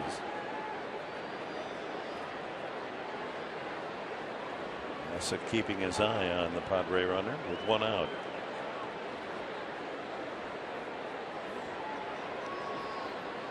Oh. Yeah, he knew it. That ball right down the middle fooled Jerko. First strikeout for Nick Bassett. I'll tell you what, that was a nice hammer right there. That was a good 12-6 curveball from Bassett. And Dick, you called it. Watch Jed's reaction after the dude drop in, splits the plate. No argument from Jed. Yeah, so many times when you get that breaking ball, it's a perfect breaking ball for a pitcher. You freeze and you just see it land in that catcher's glove, take a walk to the dugout. Grandal hit by a pitch and scored on Medica's home run, singled to lead off the 4th and scored eventually on Amarista's ground out. Batting left-handed now, his strong side. 2 outs, Maben at first.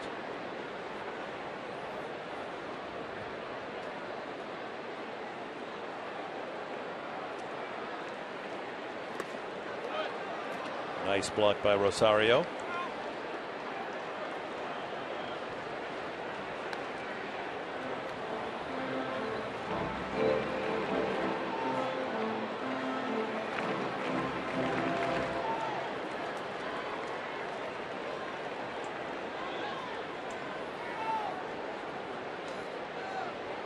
Medica would be next.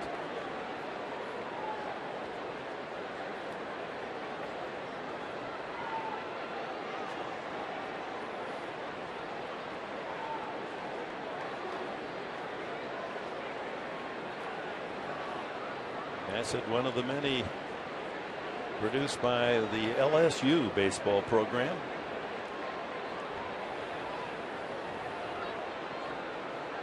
Runner goes outside. Rosario's throw not in time. Number 4 for Maben. Good jump.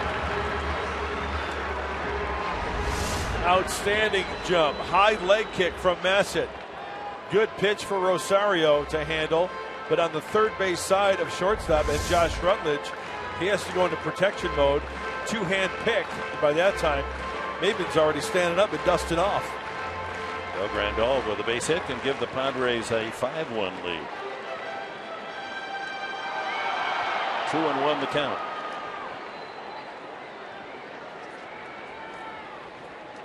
Grandal scoring 2 of the 4 runs so far himself.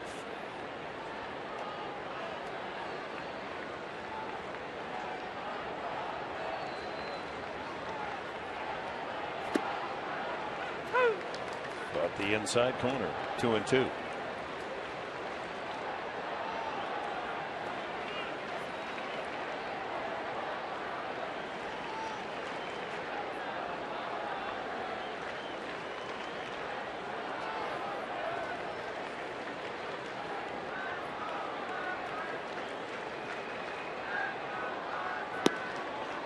Outside, a full count. Grandal trying to pick up Maben. Padres 4-1, and Medica's been the thick of the 2 scoring innings. 3-run homer and a double.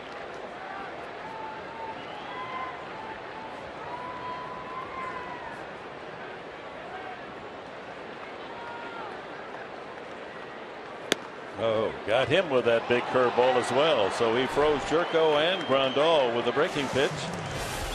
And we've completed 5 at Petco.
Home run on 3 hits against Joe Whelan. Whelan in position to pick up his first major league victory as he works against the Rockies tonight. We've got some more people to thank. The Fox Box. Adam McClune. Adam, happy birthday, by the way, again. He's getting a little dose of double O. You can wave, Adam. There you go. Albert Takasaki. Albert, always a good egg. And the angry statistician, Mike Trussell, who always sits to our right. He's pushing the pencil. There he is. See that hat? Fly ball to left field. Medica and Maben. It's Medica's ball and 1 away. 1 pitch, 1 out to Blackman here in the 6th. See this hat? Shirt? English teacher. Everything free.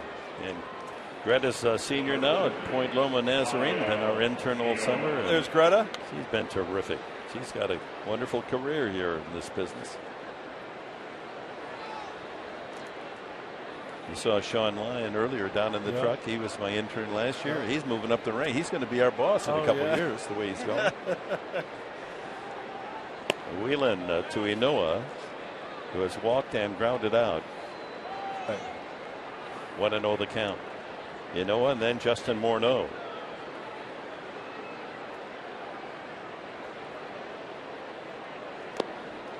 Two as that ball skips in. Frank Garces and Alvarez, the hard throwing right hander. RJ, Roy Emilio Jr. Slap foul.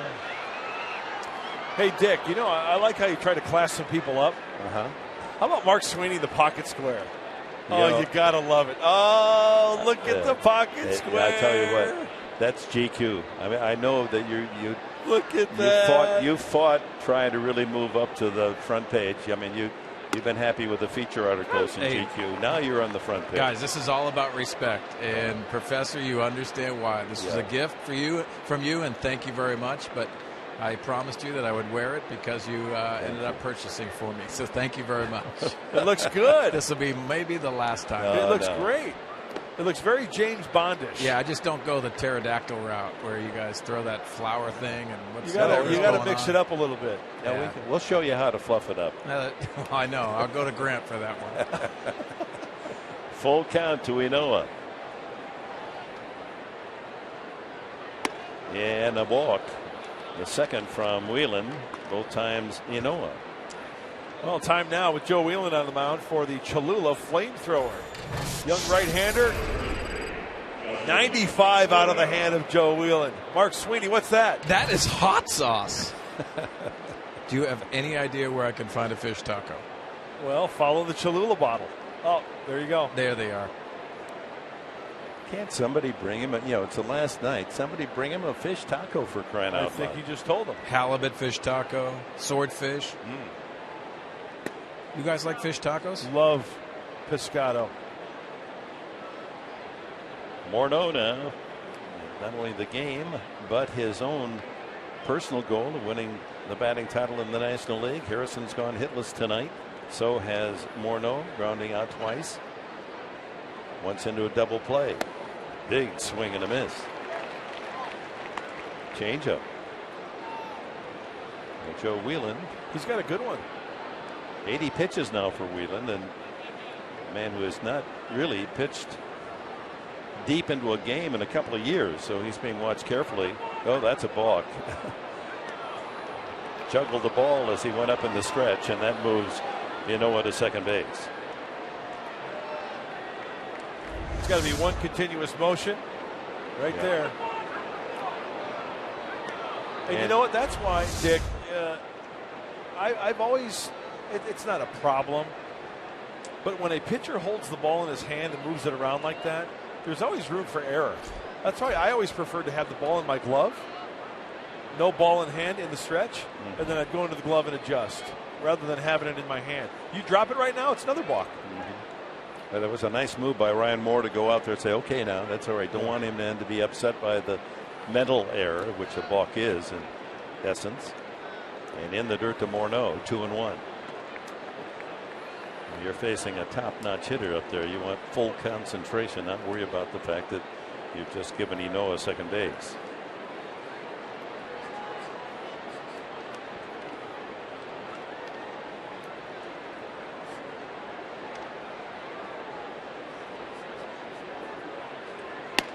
Three and one. So he walks Ynoa, balks him to second, and now falls behind Morneau with Michael Kadire on deck.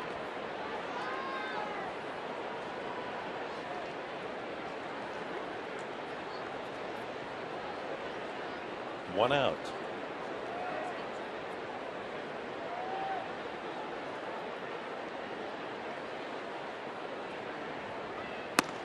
That's a strike.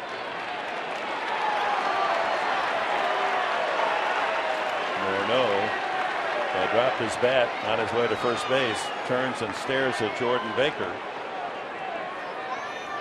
Looked like a pretty good pitch.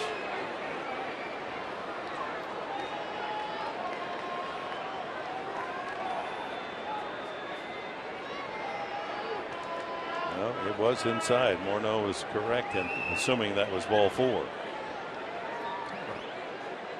3-2. Curveball, and that is indeed ball 4. So back-to-back walks from Joe Whelan here in the 6th inning after the first out, and that's going to bring Bud Black to the mound. Whelan understandably could be running out of gas. Black would like to give him a chance to pick up his first major league win, not stagger here in the 6th and throw up something that might be crushed. So he takes the ball. Whelan, great job. He leaves the game with a chance to pick up his first big league win.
Miss him, we miss him, and we miss him. And it brings up batting titles. You see Tony 94, 5, 6, and 7, 4 in a row for the Padres as we go back to 1993. And look at the Rockies. 8 times they've won the National League title. Andres Galeonga, Larry Walker since 93, Todd Hilton, Matt Holliday, Cargo Gonzalez, Matt Kadire. And here is Justin Morneau trying to make it 9 since 93. You think it doesn't make a difference hitting up there in Colorado? Absolutely. And it always amazes me the 8 batting titles that Tony won tied the great Honus Wagner. Unbelievable. The only 2 National League players to win 8 titles, Honus Wagner and Tony Gwynn. So Alvarez comes in. He had the Colorado Rockies raving about his stuff last night. Struck out the side. LeMahieu, Blackman, and Ynoa. Grew up in Palm Beach, Florida. Dad was a good player. I believe he said Florida State he played. RJ said I wasn't a pitcher until a junior in high school. 2 on, 1 out. Kadire the batter.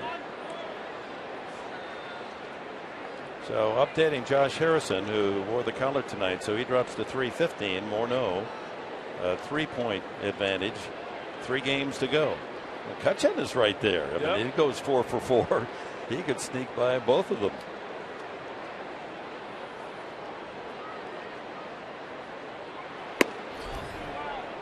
Pretty good pitch.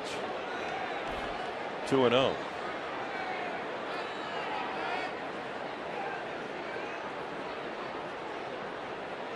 Michael Kadire grounded to short and singled sharply to left field.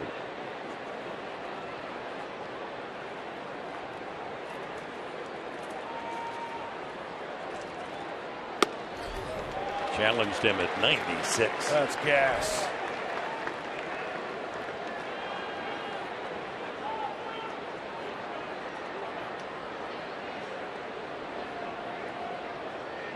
RJ comes from Roy Jr.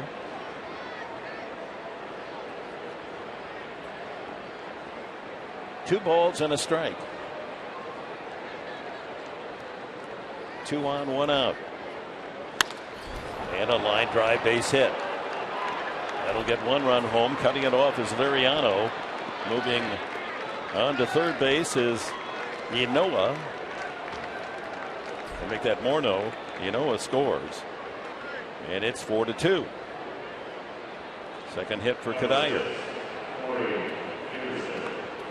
Well, we know that Michael Kadire can put a charge into one, but then there are times when he just takes that fastball away, pretty much all upper body. Actually, after second look, he uses his whole body on that one, off the end of the bat, and still send it a long way into the right center field gap. So he represents the tying run with 1 out here in the 6th. 4-2, the Padre lead. Corey Dickerson has struck out and heat lined to single to right field his last time. Infield looking for a double play chance. Ball 1. Looking at the top RBI producer since August 1st. Corey Dickerson with 35. Adrian Gonzalez on the top of the list. Look at the Dodgers 1-2 with Kemp, only 1 behind Gonzo. Hey, that's great company right there for Corey Dickerson.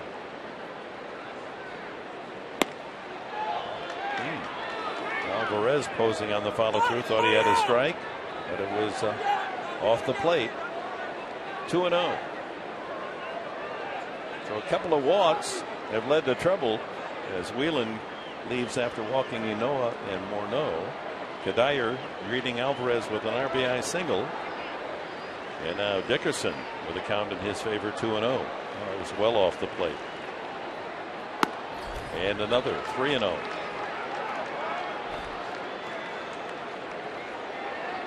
He hasn't come close to throwing a strike to Dickerson.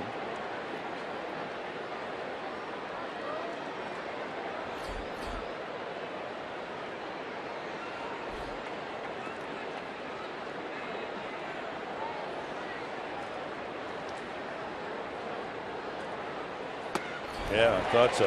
3-0, green light. Yeah. 1 swing. Colorado has the lead. Good old-fashioned challenge right there by RJ coming at you.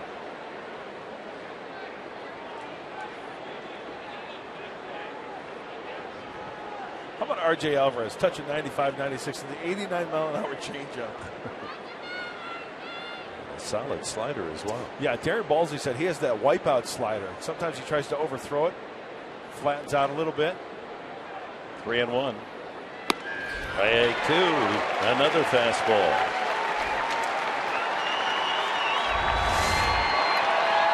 Hey, Mark Sweeney, I think you could see some positives in R.J. Alvarez and why he might be really something special. Mark, this is the first time I've seen him down here at this angle, and it's coming out of his hands, especially that fastball. That velocity out of his hands looks very impressive.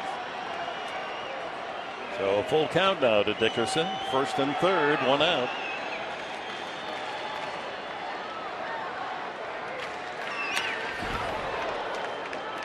Tried to sneak a 96-mile-an-hour heater by him.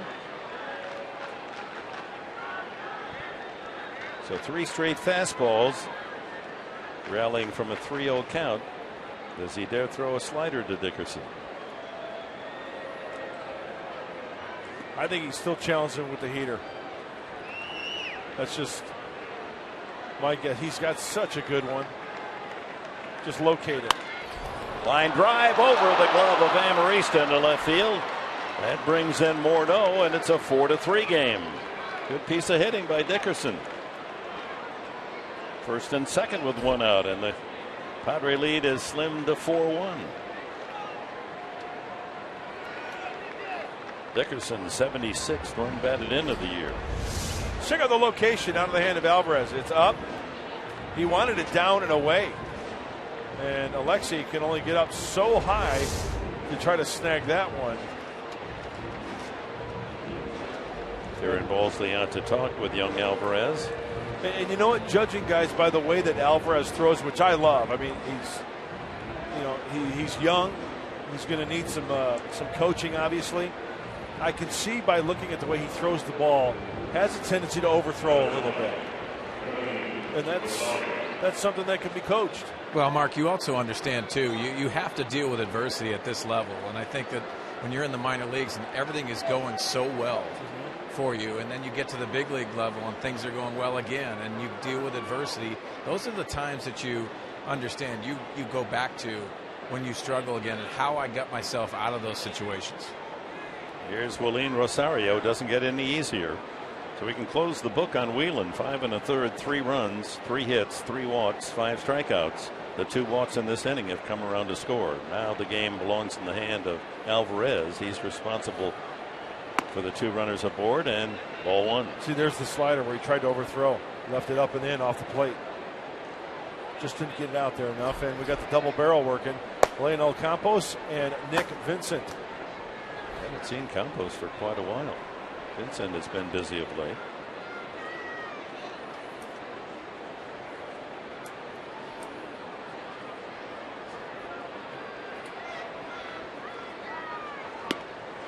Another slider. Yep.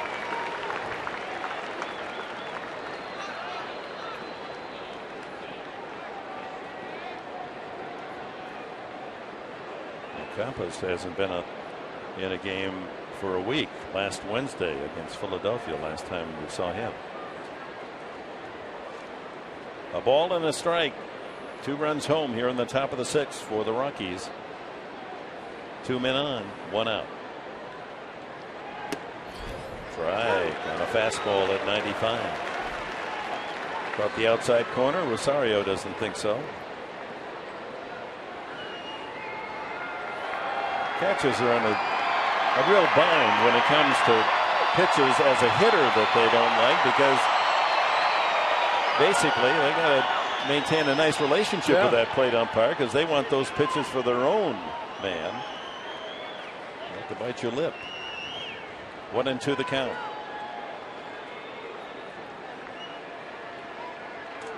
Keep it down, says Moore. Pops him up. Back of third base, a very high pop up. Amarista calling. Infield fly. 2 away. And time for the Saquon Casino Daycation stat of the game. Padres this year, most strikeouts in a single season, have moved into the 2nd place all time with 1,246 strikeouts. It's conceivable that with 4 more games left, they average 10 a game. They are the striking outest Padres staff of all time.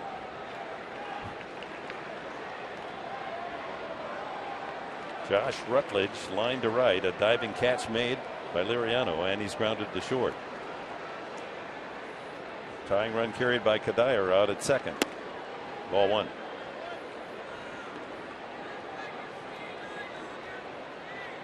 Alvarez has to be particularly tough on right-handed hitters as he comes a little bit 3/4 to sidearm, and with that kind of velocity, maybe a little jelly leg, jelly knee.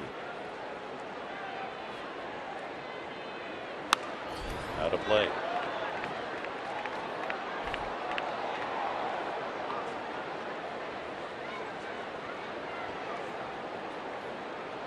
Very nice turnout on this Wednesday night finale, home finale.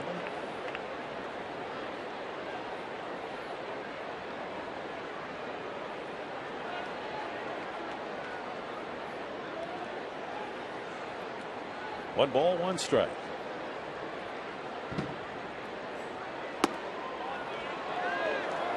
Slider doesn't quite catch the inside edge.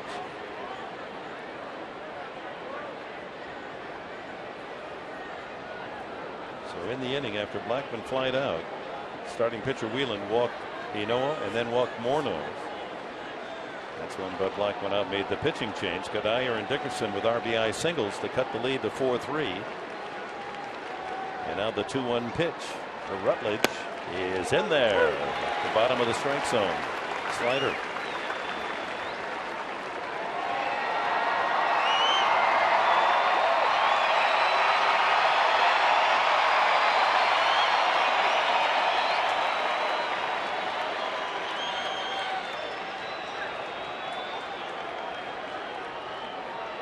Two and two, 2 outs, 2 on, and 2 in here in the 6th. Inside. That'll give the runners an extra step here as they take off.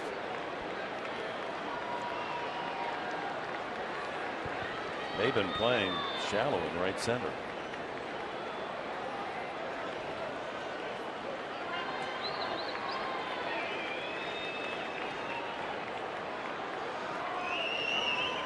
Full count, and here it comes. Fly ball to center field, and Maven has to go back on it. Has room and makes the catch. Rockies get 2. It's a 4-3 game.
Here's our Harrah's game summary. First man up in the game, Charlie Blackmon greets Joe Whelan, the starter for the Padres, with a home run, his 19th of the year. 1-0 Colorado, but in the bottom of the first, Tommy Medica with 2 mates aboard drills one. First tier of the Western Metal Supply Company building, and it's a 3-1 Padre lead. Padres added on, then at first and third, and Amarista, a ground ball fielder's choice. And that got home Grandal 4-1. But the Rockies come back after a couple of walks in the 6th. A line single drives in one from Michael Kadire. 4-2. And Corey Dickerson follows off Alvarez with a liner the opposite field over the reach of Amarista for a 4-3 game. And that's where we stand, as Darren Balsley still in heavy conversation with Joe Whelan, giving him his opinion as the pitching mentor on his work tonight. I think we saw some positives tonight. Joe Whelan threw some good, really good curveballs. He mixed in some changeups as well. Just boils down to command of the fastball. Sometimes he missed, over the heart of the plate. But overall, I think a very, very positive outing for Joe Whelan. Rob Scahill takes over in the 6th inning for the Rockies. He'll face Medica, Liriano, and Moore. Scahill entering his 10th game. High ERA once again. 6 walks in 12+ innings. He's a 4-pitch pitcher. Fastball, slider, curveball, change. Mid-90s on that heater. 27 years of age, a product of Lombard, Illinois.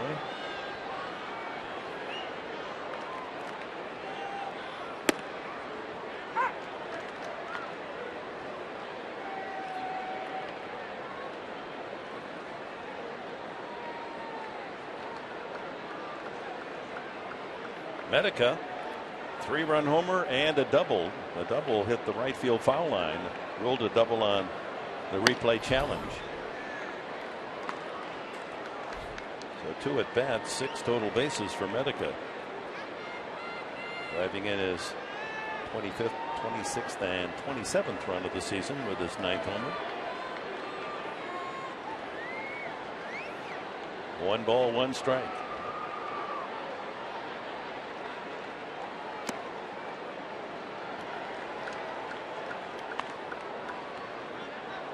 Scahill made his big league debut last year, came up in September in the call up.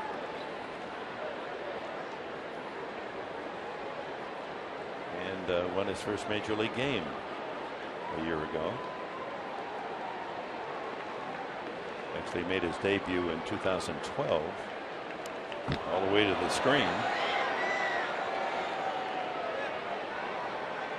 Pitched in 23 games last year.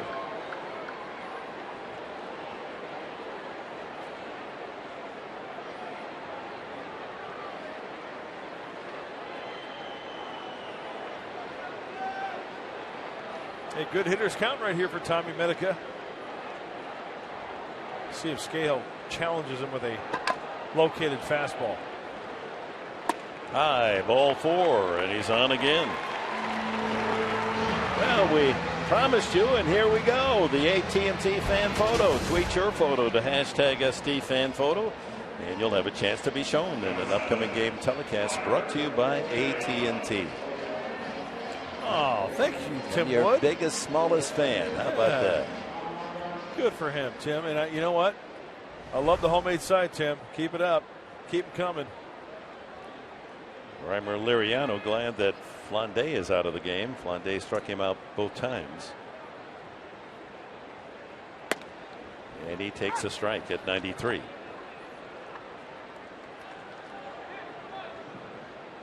Couple of hits last night, 2 for 8 in the series.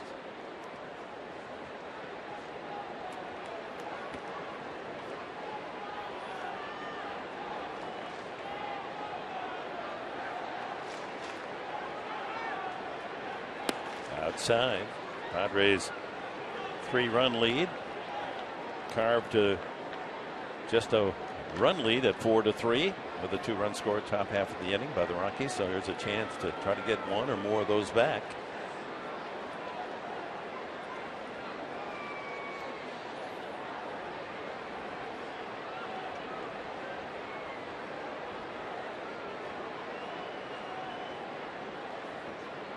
Runner goes, swing and a miss. The throw is high and sliding into second with a steal. Here's Tommy Medica.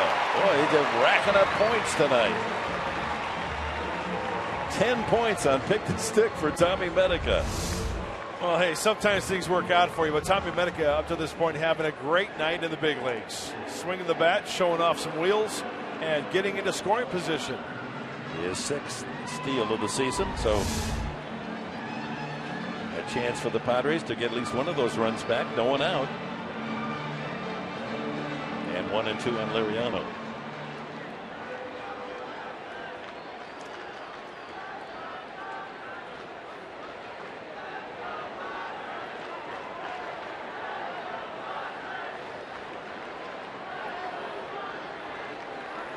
Oh, the luchador. The luchador Fryer trying to rally the troops out there. Breaking ball, 2 and 2.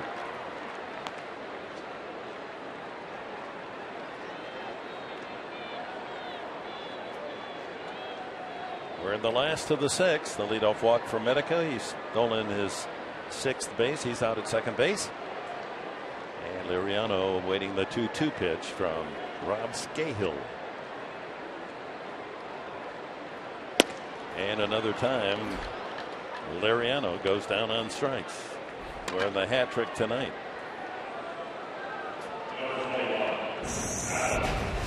And our team photo before the game. There's most of our Fox Sports San Diego production crew. Didn't quite get into the clubhouse to grab you soon enough there, Mark Grant. Yeah, that's a good crew, and I just want to say thank you.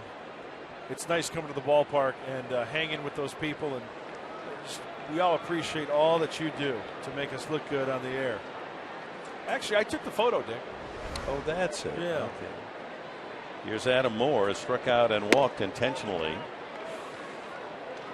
Guys, just to add to the self with that picture, thank you very much for everyone that does such great work for us, and thank you for asking us not to be in the picture. Mark Grant and I, and especially Pomerantz, we didn't want to be in there. We wanted Dick to get in there, so it had some relevance to that picture. Francie, our stage manager, she dragged me down there. And you don't say no to her. No.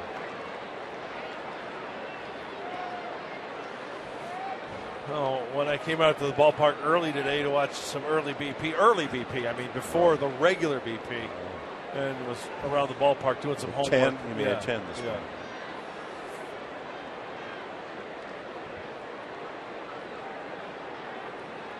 2 balls, no strikes. Adam Moore. And 2-1. Trying to pick up Tommy Medica from second base. Give that Padres one of those 2 runs back. It's 4-3.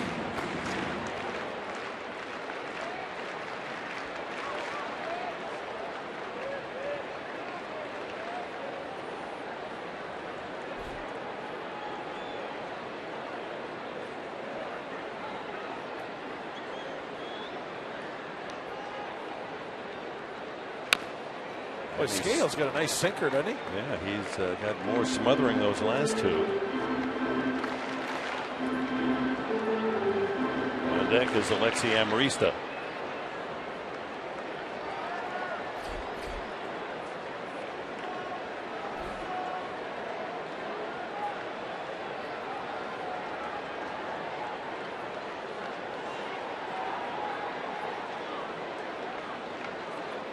Product of Bradley University. Scahill. The Bradley Braves. Illinois native, so he stayed home to go to school. Yeah. Peoria.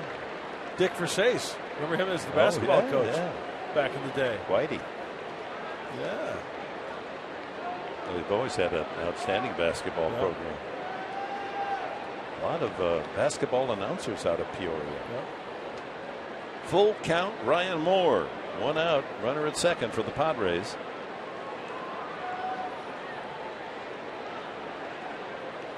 In the dirt. He's aboard on a walk, so a couple of walks from Scahill.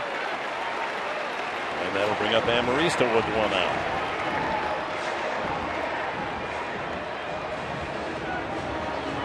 Puzzling pitch calling there. Moore was having trouble with a fastball. And he threw him a couple of curveballs that weren't close to walk him, and that brings Walt Weiss out of the dugout. Left-handed hitting Amarista, so supposition here is that the southpaw is about to enter the game. Rex Brothers. We haven't seen him yet in the series. That's unusual. It seems Brothers pitches every game. We'll be right back.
Presents Padres Baseball, brought to you by Sequan. Real friendly, real close. And by the Aramco Group. Purchase, refinance, reverse. Visit us at aramco.biz. Hey, we want to thank some people in video. Mark Sharon, Mike Sharona. There he is. Don't laugh at me, Mr. Baseball. Darren Fizzler the Twizzler, and Bernie Gansars. Where's Bernie at? Bernie, give me a wave. All right, thanks. Anyway, that's video, and that's a lot of fun down there. Whoops, upside down world. Yeah, that's the Batman cam. Video's kind of important in our business, don't you think? Rex Brothers. Left-hander to face left-handed hitting Amarista with 2 on and 1 out in the bottom of the 6th inning. Padres lead 4-3, another 1-run game. Padres won the opener 1-0 last night, 3-2 Colorado. Amarista hard ground ball out to the mound and knocked in a run with a ground ball fielder's choice the last time. Clips that one into the second deck. Corey Spangenberg has a bat in the on-deck circle. Padres started basically an all right-handed hitting lineup. Not a lot of right-handers available to Bud Black, especially with the injury to Abraham Almonte. So 2 on, 1 out. Left field, and that ball is caught by Dickerson, and runners return. He was playing shallow. 2 away. Spangenberg called back, and Rene Rivera is going to be the pinch hitter.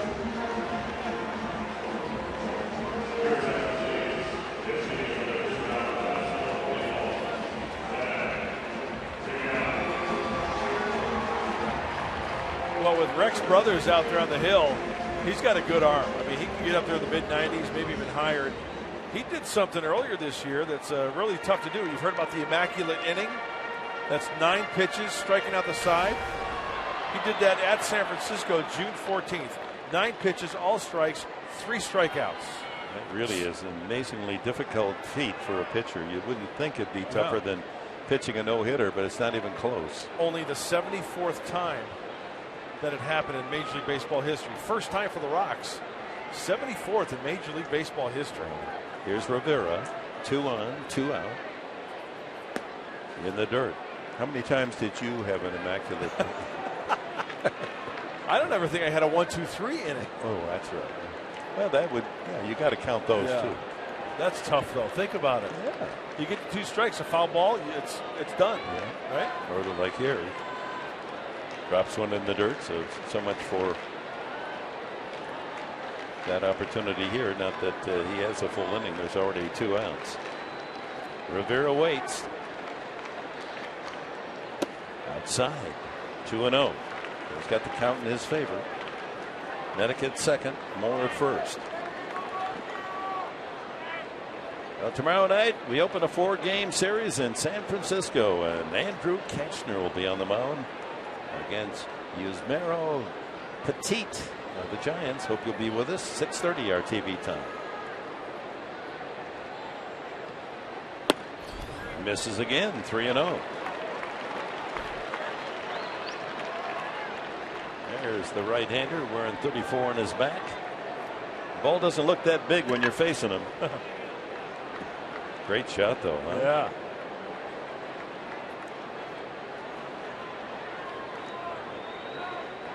Three 3-0. Do you green light Rivera here? I say he's going to be taken. Strike at the knees. 94 on the fastball.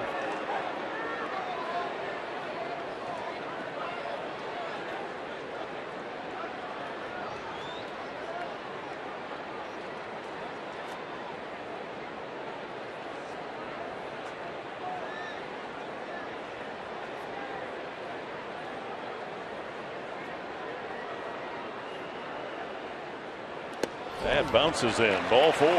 Bases loaded on walks. Medica goes to third. Moore to second. Rivera to first. The Padre over every pillow. This copyrighted telecast is presented by authority of the San Diego Padres. It may not be reproduced or retransmitted in any form. The constant descriptions of this game, Jimmy G, may not be disseminated without the express written consent of the San Diego Padres. Jimmy running the robo. That's the robo room. He's working that joystick. Way to go, Jimmy G. Darren Haggard. Hey, Darren. Word.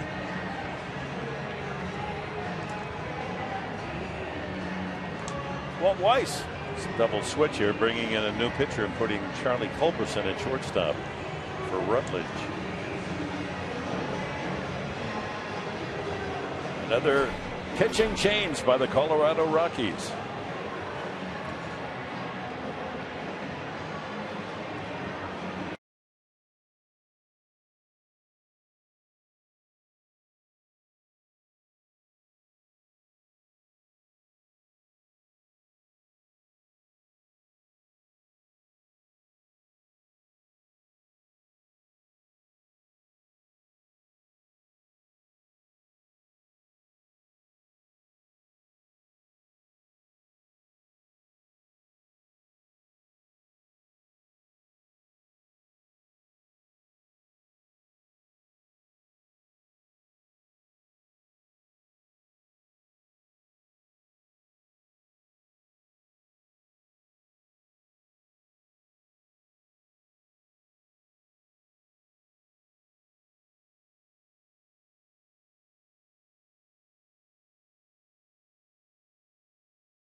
Lefties hitting 300, righties 308. He's won 4 and lost 7, a high ERA, and the bases are loaded. Well, he's been around a long time, and with the numbers, you know, he's logged a lot of innings in his career. He's got to work the corners. You know, early in the career, Matt Belisle, he had the good, firm fastball. An opportunity for the Padres here. Get some breathing room here in the 6th as Charlie Culberson will want to play short. Padres have loaded the bases on walks. Medic at third, Moore at second. Rivera the pinch hitter at first base, and Solarte, the leadoff man, doubled in the first inning. Scored one of the 3 runs on Medica's home run. He's lined to center and grounded to second base since. Batting left-handed for the first time. Slow curve in there. Check that. He did that left-handed Nick Massett in the 6th inning. He grounded out against Massett. Bases full of Padres. In a 4-3 game, San Diego in front. Foul back.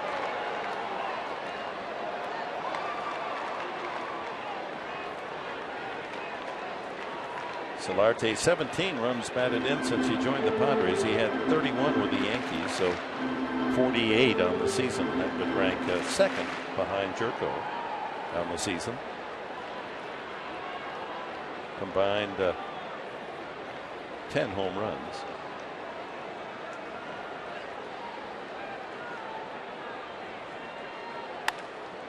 And a soft fly ball into foul territory. Easy play for Enoa.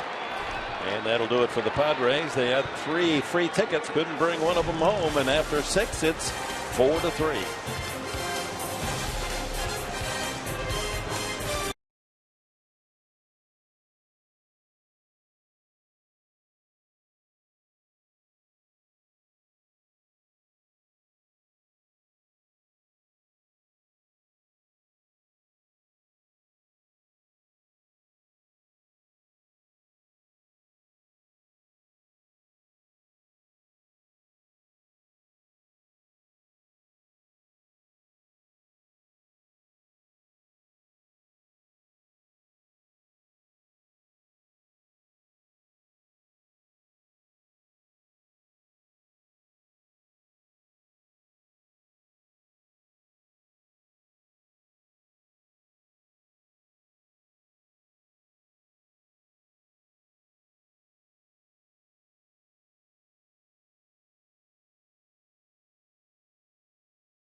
Thank yous. These are the smart guys here. We're going to talk about the engineers. There's JT, John Turner. Welcome back. He beat the charges. He's back to work. Shane Fortin. Well, thank you for all you do. And Tony Bavacqua, the son of Kurt Bavacqua. Oh, really? Yeah. So JT, Shane, and Tony, thank you so much. JT, it's good to see you back, bro. Nick Vincent back on the mound for the Padres. 61st appearance for the right-hander from Ramona. 7th inning. LeMahieu, the pitcher's spot, and Charlie Blackmon scheduled. Dick, remember earlier in our pregame we were talking about the bullpen, and this game right here, it's a 1-run lead for San Diego. You never know what's going to happen offensively for the Padres, but this is a situation where Nick Vincent has come in, held the opposition. Maybe the Padres get 2 or 3 runs. So in essence, this is like a safe situation early in the game. No, it's a good way to look at it. And he's been outstanding at doing just that. Lighting guys at hey, thanks to the lighting guys there. Chris and the boys down there, thank you so much. Working hard to just make the lighting look great. Especially on Pomeroy and Sweeney. Yeah. First pitch is in there for a strike. LeMahieu. Charlie Culberson is on deck. In a double switch, he's spotted in the 9th position in the batting order. With Belle-Isle, the pitcher, in the 7th slot. 4-3, Padres, top of the 7th. Goes around, 1-2. LeMahieu is lined to center and fouled to right field.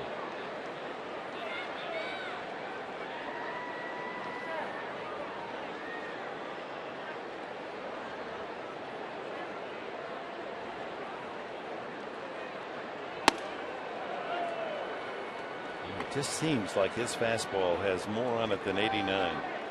It does seem like it's got more life, doesn't it? 2-2 the count.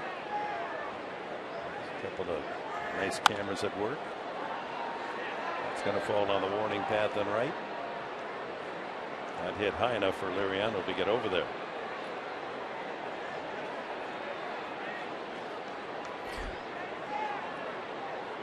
Tomorrow night, Andrew Cashner against Ismero Petit of the Giants.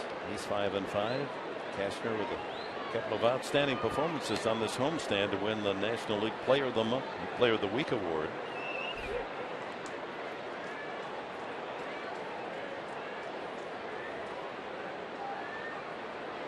Swing and a miss, strike 3. Went upstairs with a fastball. Saturday, MLB returns to Fox as the Yankees take on the Red Sox and the Padres take on the Giants. The action starts at 9:30 a.m. Pacific on Fox and continues at 12:30 p.m. Pacific right here on Fox Sports San Diego. Yeah, double bill, the Yanks and the Bo Sox, and then the Padres and Giants. We don't know as yet as to the Padre pitcher for Saturday. It'll be Jake Peavy is the probable for the Giants. A lot will depend too on the Giants whether or not they have clinched a wild card.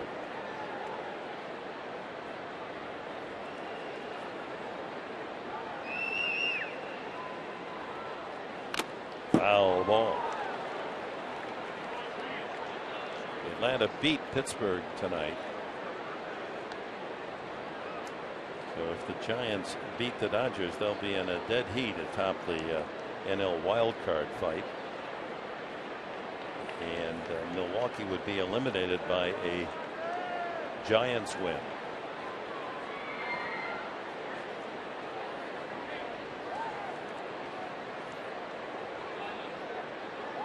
One and one to Culberson.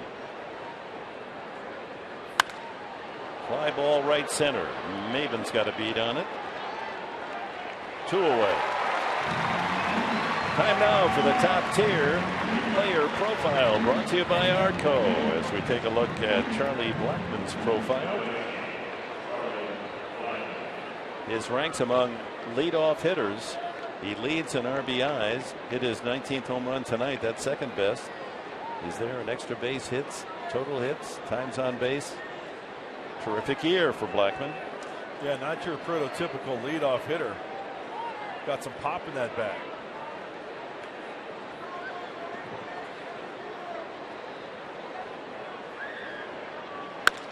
Line drive, Maben racing in and makes the catch. A 1-2-3 inning for Nick Vincent. Stretch half of the 7th at Petco Park.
Leading 4-3. You know, when you start cleaning out your house and you pack things up like they're doing here at Petco Park tonight, you run into some little knickknacks you never knew you had. And I was in the opposing team's clubhouse today and found an old 2010 bobblehead of Mr. Buddy Black. And you take a look at it, I'm going to give you one guess on which, I guess, celebrity or popular figure you think he looks like there.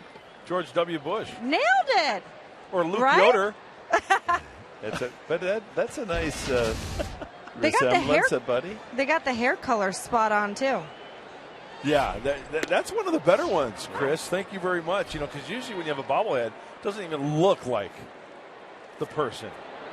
That's a pretty good one. One strike to Maben. Infield hit to deep short his last time up. Padres only 5 hits tonight. The Rockies 5 hits. Big blows. A 3-run homer for Tommy Medica. Solo shot Charlie Blackmon. Matt Belisle came in the last inning. Ground ball up the middle and Belisle snares it.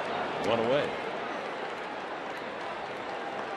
Well, Milwaukee has won tonight, so the Giants need a victory at LA to eliminate the Brewers, and they're tied in Los Angeles 1-1. The Giants and the Dodgers in the top of the 5th inning. Early for Kevin Quackenbush to be warming up.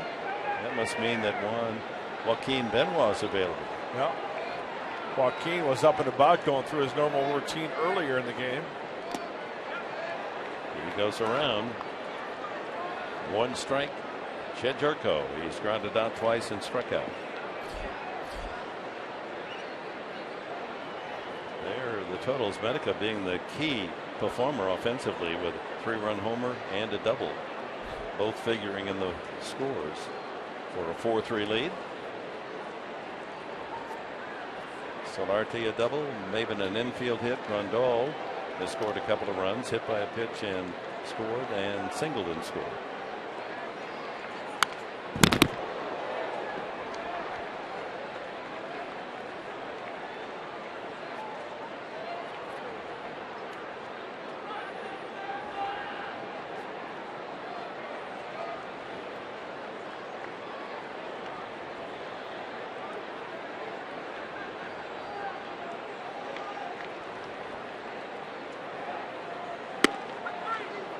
He ranked 3, and Jerko for the second time caught looking.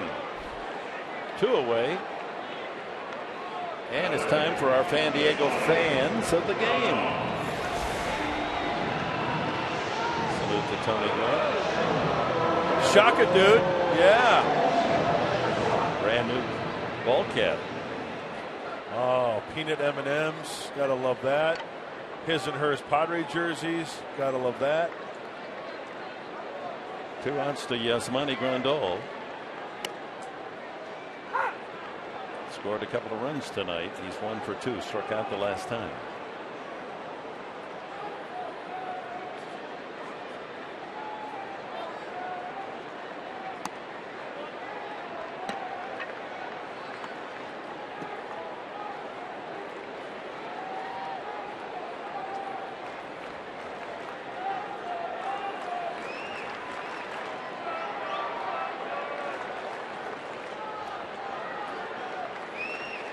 One and one.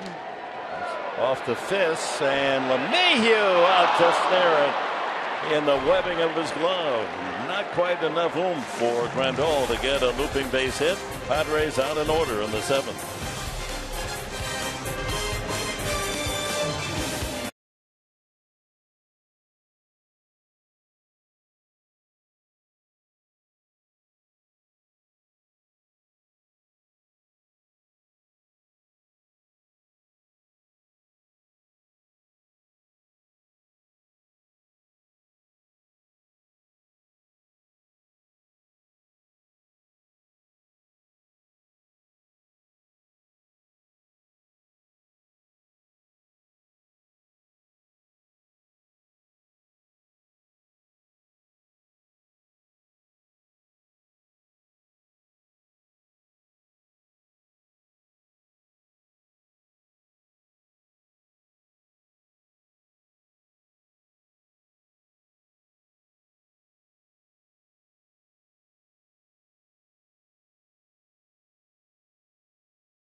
Three.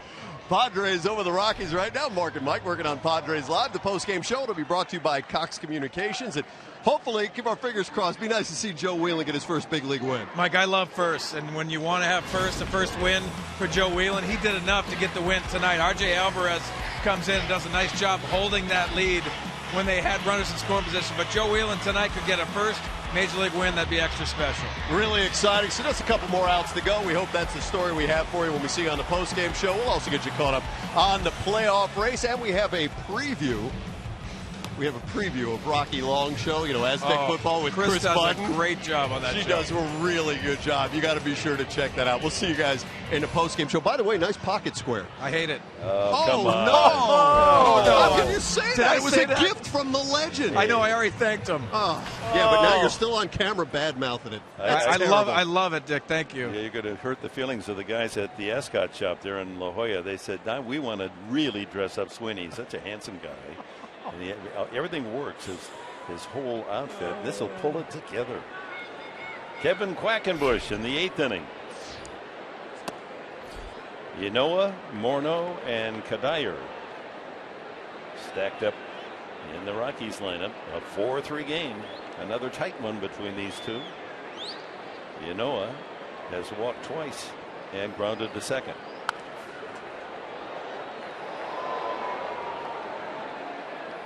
Guys in that location looked like there were stewards out at Del Mar, and up in the looking for a foul, claim a foul by the jockeys. There's Joaquin Benoit.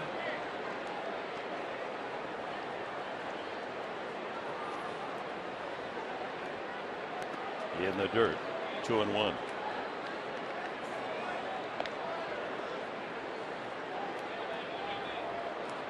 up early, shutting out Seattle tonight, 1-0.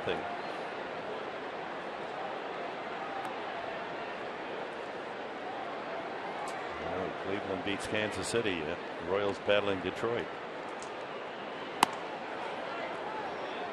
Not a big strike zone in Noah. 3-1. Don't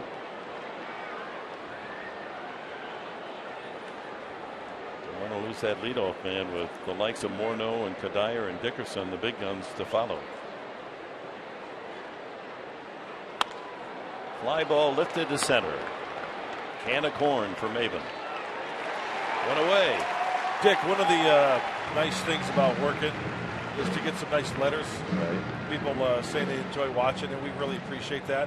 One couple in particular sent us this the other day. Dear Dick and Mark, thank you for an entertaining season. We love you too. Lisa and Bob Pinsky, University City. Look at that's their wedding photo, and they've got some Go Padres signs. So congratulations. Thank you so much for the kind words. We really appreciate taking the time to do that. And you know, this time of the year, most of the mail comes from the female fans. Yep. They stay with you right to the end. And they're loyal as can be. Men will find, you know, if you're not winning, they'll kind of wander off. As Morneau clubs one to center, but Morneau will see Maven wrap it up for the second out. So Justin Morneau has a walk tonight, but 0 for 3, so that batting title race is going to get even tighter. Hey, Dick, don't miss an all-new episode of Aztec Football with Rocky Long tomorrow night. Okay. It's on Fox Sports San Diego. What do you think they got coming up? The conference football. They're going to have UNLV coming up. The conference starts. Are they going to talk about that? I think so. Coach Long's going to break down the UNLV matchup. Running backs coach Jeff Horton takes us through a special instructional. Shine the spotlight on Aztec QB Quinn Kaler. He's key. If Kaler can have a big season, the Aztecs are going to go bull hunting later in the year. So that's tomorrow night after Chargers Insider. Chris Budden does that show, and I'll tell you what. She do a great job. Oh, she does an unbelievable job on that show. 2-0 to Kadire.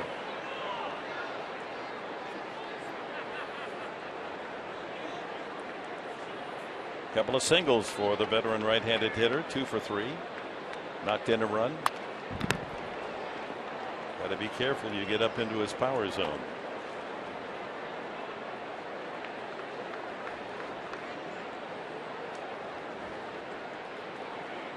The batting averages in the middle of the lineup.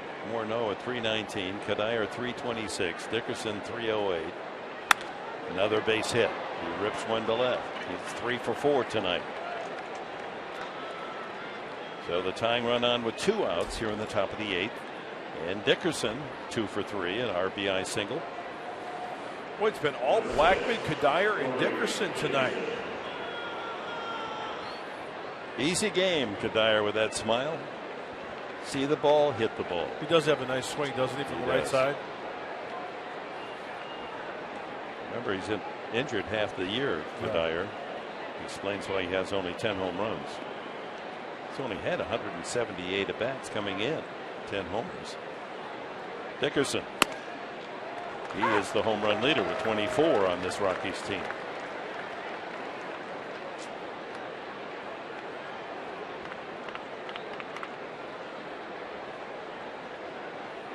Charlie Blackmon led it off with a home run. First inning.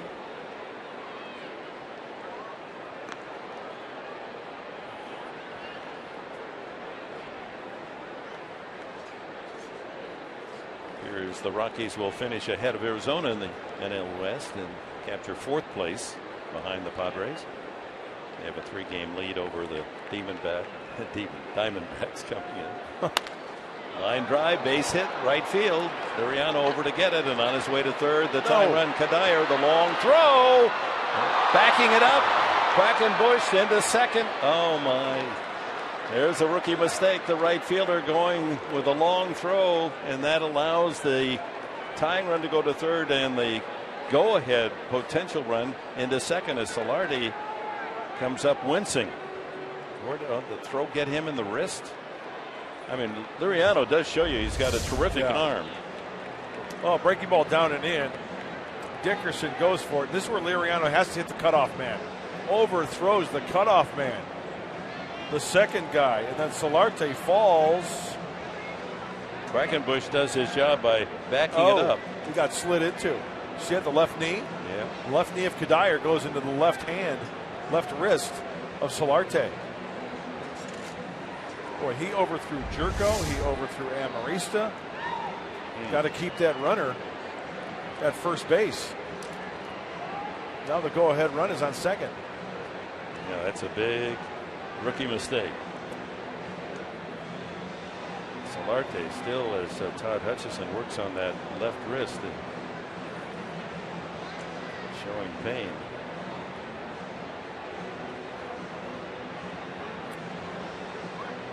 Padres have Spangenberg available.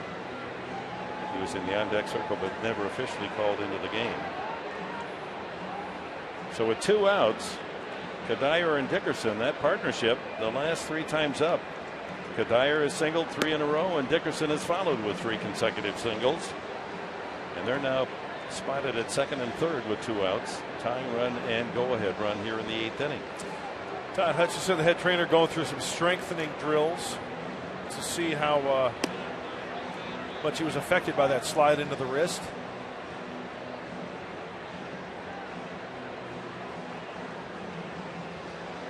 If he's not right, you don't want to risk putting Solarte in a position where he can't make the play. Yeah. It's like he wants to stay.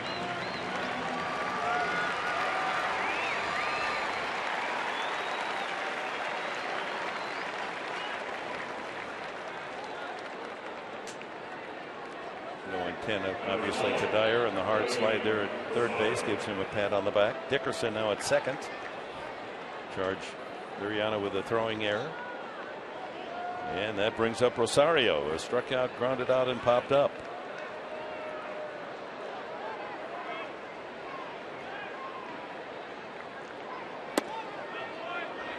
Starts him with a breaking ball outside.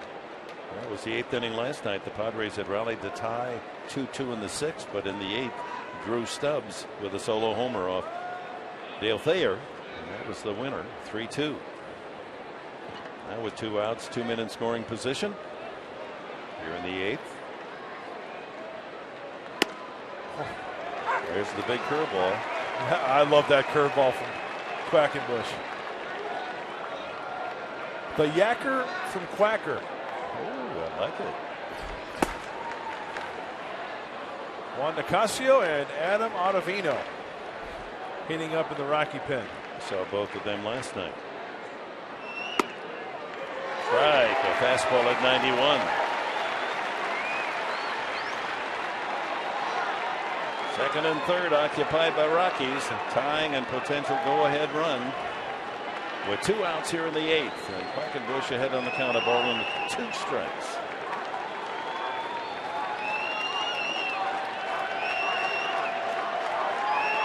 Got him swinging. And leaving that tying and go-ahead score stranded as we go to the bottom of the 8th inning. Padres 4, Rockies 3.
Rockies by a score of 4-3, and some more thank yous.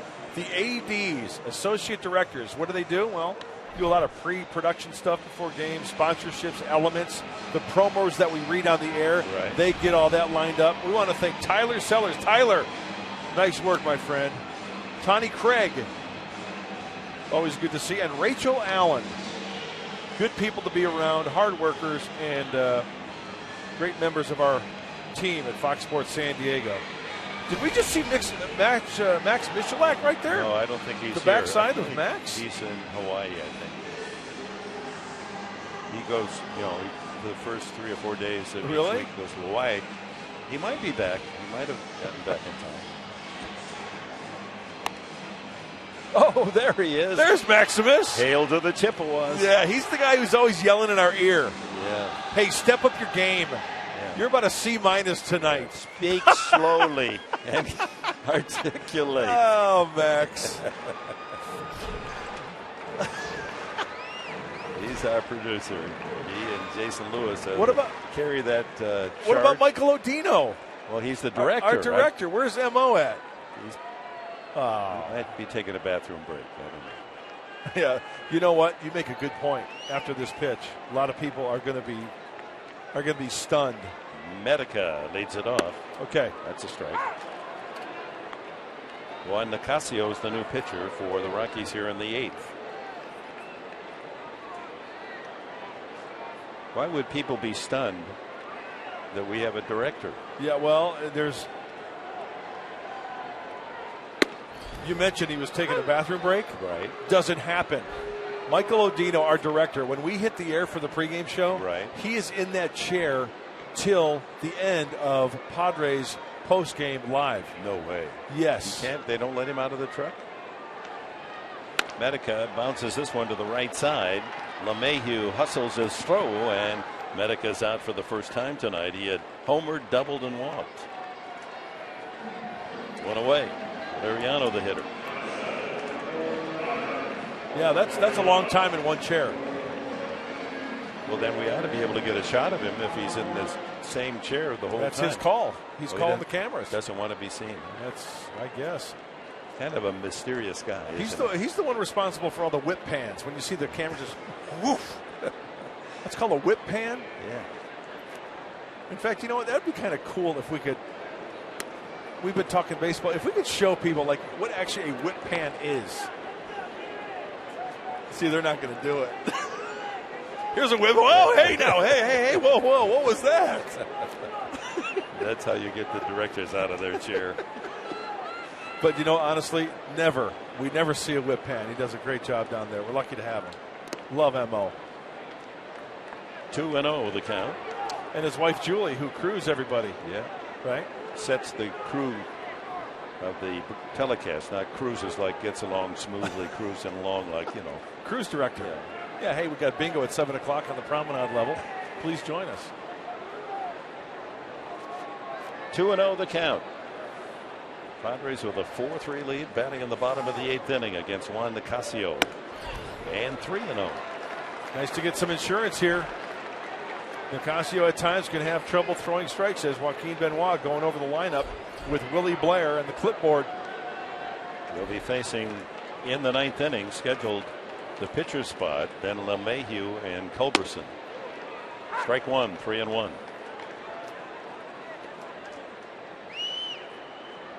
Liriano's got to figure he's going to get a fastball here, 3-1. Yeah, I would think so. Struck out 3 straight times. Give it a ride.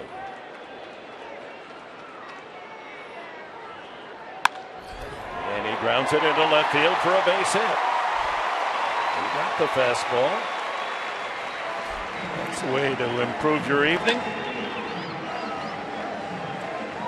Padres' 6th hit. That's the type of swing you like to see, 3-1. He got his fastball, and that ball leaks middle in. Boy, get some serious top spin on that. Look at him get the barrel of the ball, barrel of the bat on top of that ball, and get on top of it for some serious top spin. Past Charlie Culberson at short. So 1 out. Liriano, a good base runner. Adam Moore, getting his first start behind the plate for the Padres, has struck out and walked twice. Ball one.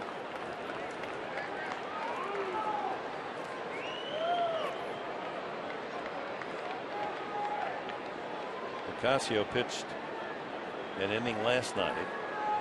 Gave up a hit to Maben, but no runs.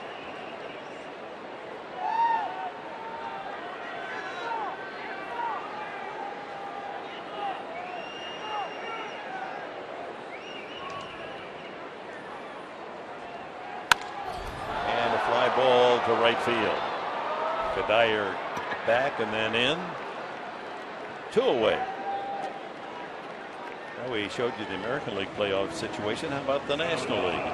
Washington, St. Louis, and the Dodgers are the division leaders, with Pittsburgh and San Francisco looking to be the 2 wild card teams. What's going to be interesting, the Padres are going to have a lot to say about the fate of the Giants if they are going to be the wild card.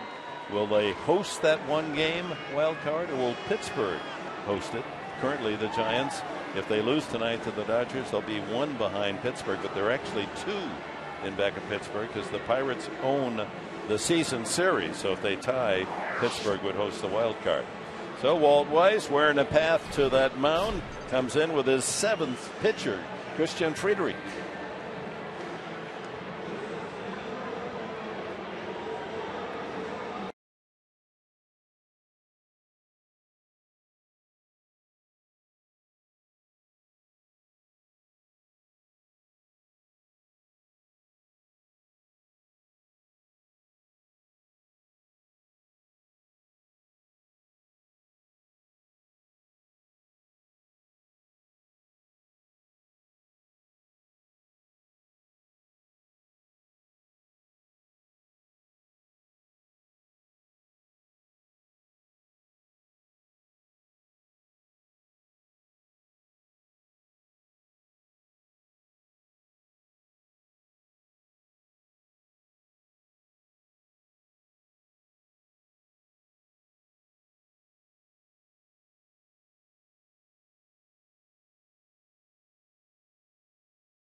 Josh Rutledge robbed by Liriano's diving catch. That was back in the 2nd inning as Liriano, without hesitation, charging hard to scrape that one off the turf in support of Joy Whelan. So here's Friedrich, the left-hander facing Amarista. The runner goes, and that would have been an easy steal for Liriano, but fouled away by Amarista. Top of the 7th, Dodgers in the 6th, 4-run 6th inning, and now lead 5-1 over San Francisco. Saw Friedrich last night, 2/3 of an inning. He walked 1 Padre. That was in the 8th inning as well. Dodger victory will secure the National League West inside 1-1. They've already made the playoffs, but want to go in as a division winner, and if they win against the Giants, that takes San Francisco out of the division title, and it'll be just the playoffs that the Giants aim for as a wild card. 1-1 inside.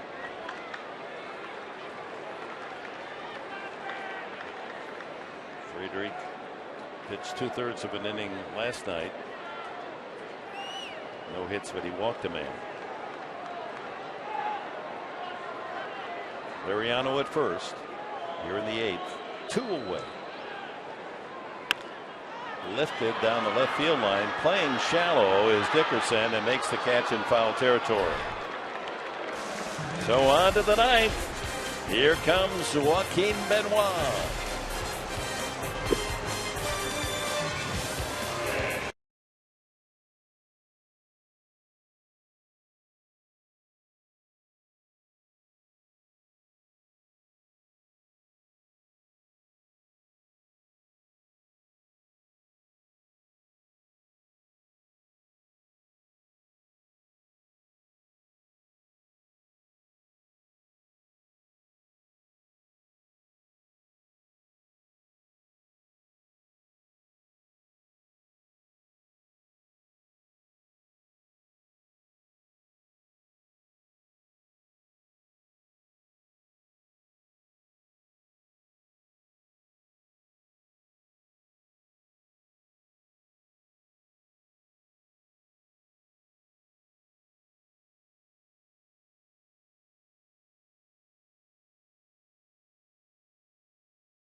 Padres baseball brought to you by Petco, the power of together, and by your San Diego Lexus dealer. Beautiful night in our fair city as we've completed a top of the ninth inning, and Joaquin Benoit trying to put this one away on the winning ledger for the Padres, seeking his 10th save of the year.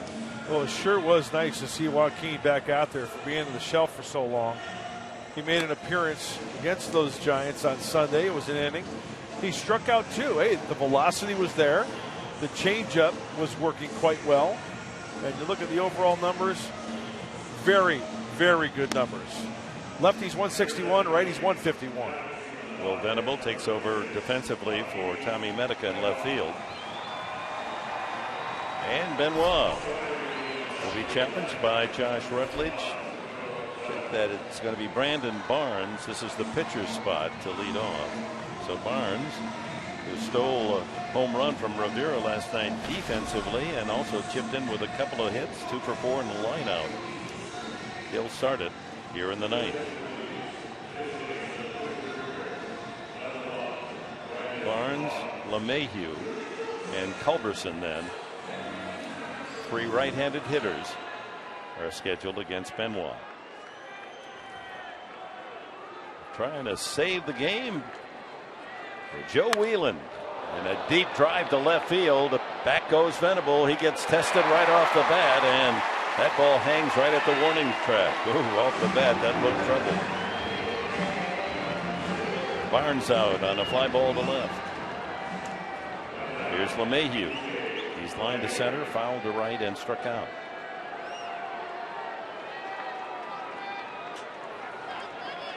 Well, a couple of things going for the Padres, trying to finish their best homestand of the season. A win would be 8-2. And more importantly, Joe Whelan get his first major league win.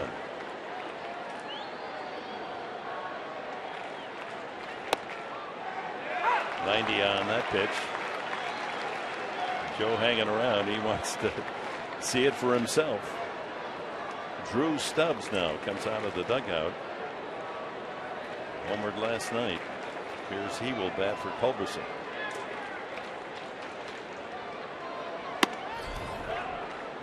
One and one.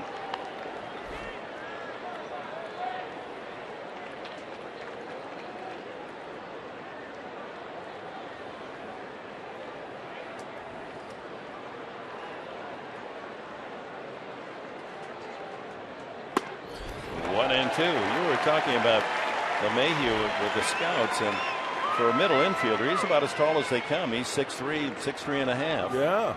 And what do the scouts say about him? Well, as we, maybe lose a few inches, 5'10", 5'11", he'd be a pretty good little player. That's an interesting comment. That was a pretty good big player now. Swing and a miss, strike 3, and Rockies are down to their final out. A look at the keys to the game, brought to you by your Honda dealers of San Diego County. Well, they're worth revisiting. Crooked numbers in the first 3 innings. 3 runs in the first inning for San Diego. And win the finale. 1 out to go with Joaquin Benoit trying to seal the save. They lead 4-3. And we're about at the end of the semester, at least the home semester. And one more out, Mr. Grant, and you're getting an A+ tonight. Nice. But here's Drew Stubbs. Dangerous right-handed power. Homered to right field last night in the 8th inning to win it for the Rockies. Ball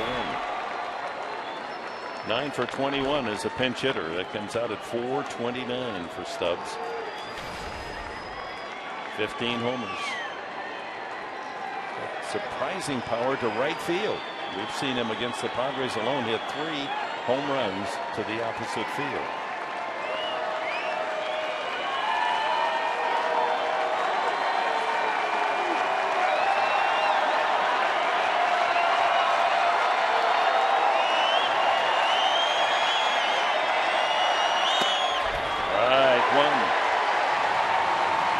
Benoit's got his high velocity.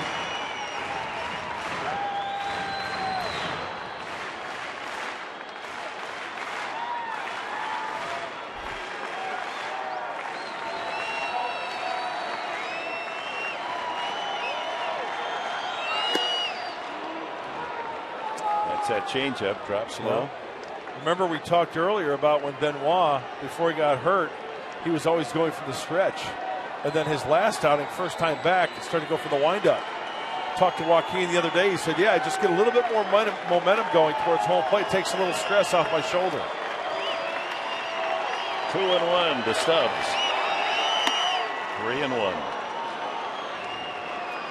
On deck, Charlie Blackmon, the leadoff hitter, homered to lead off the ball game.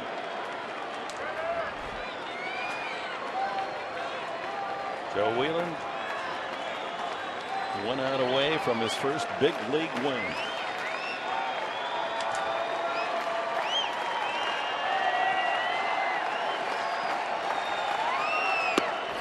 Right. 3-2.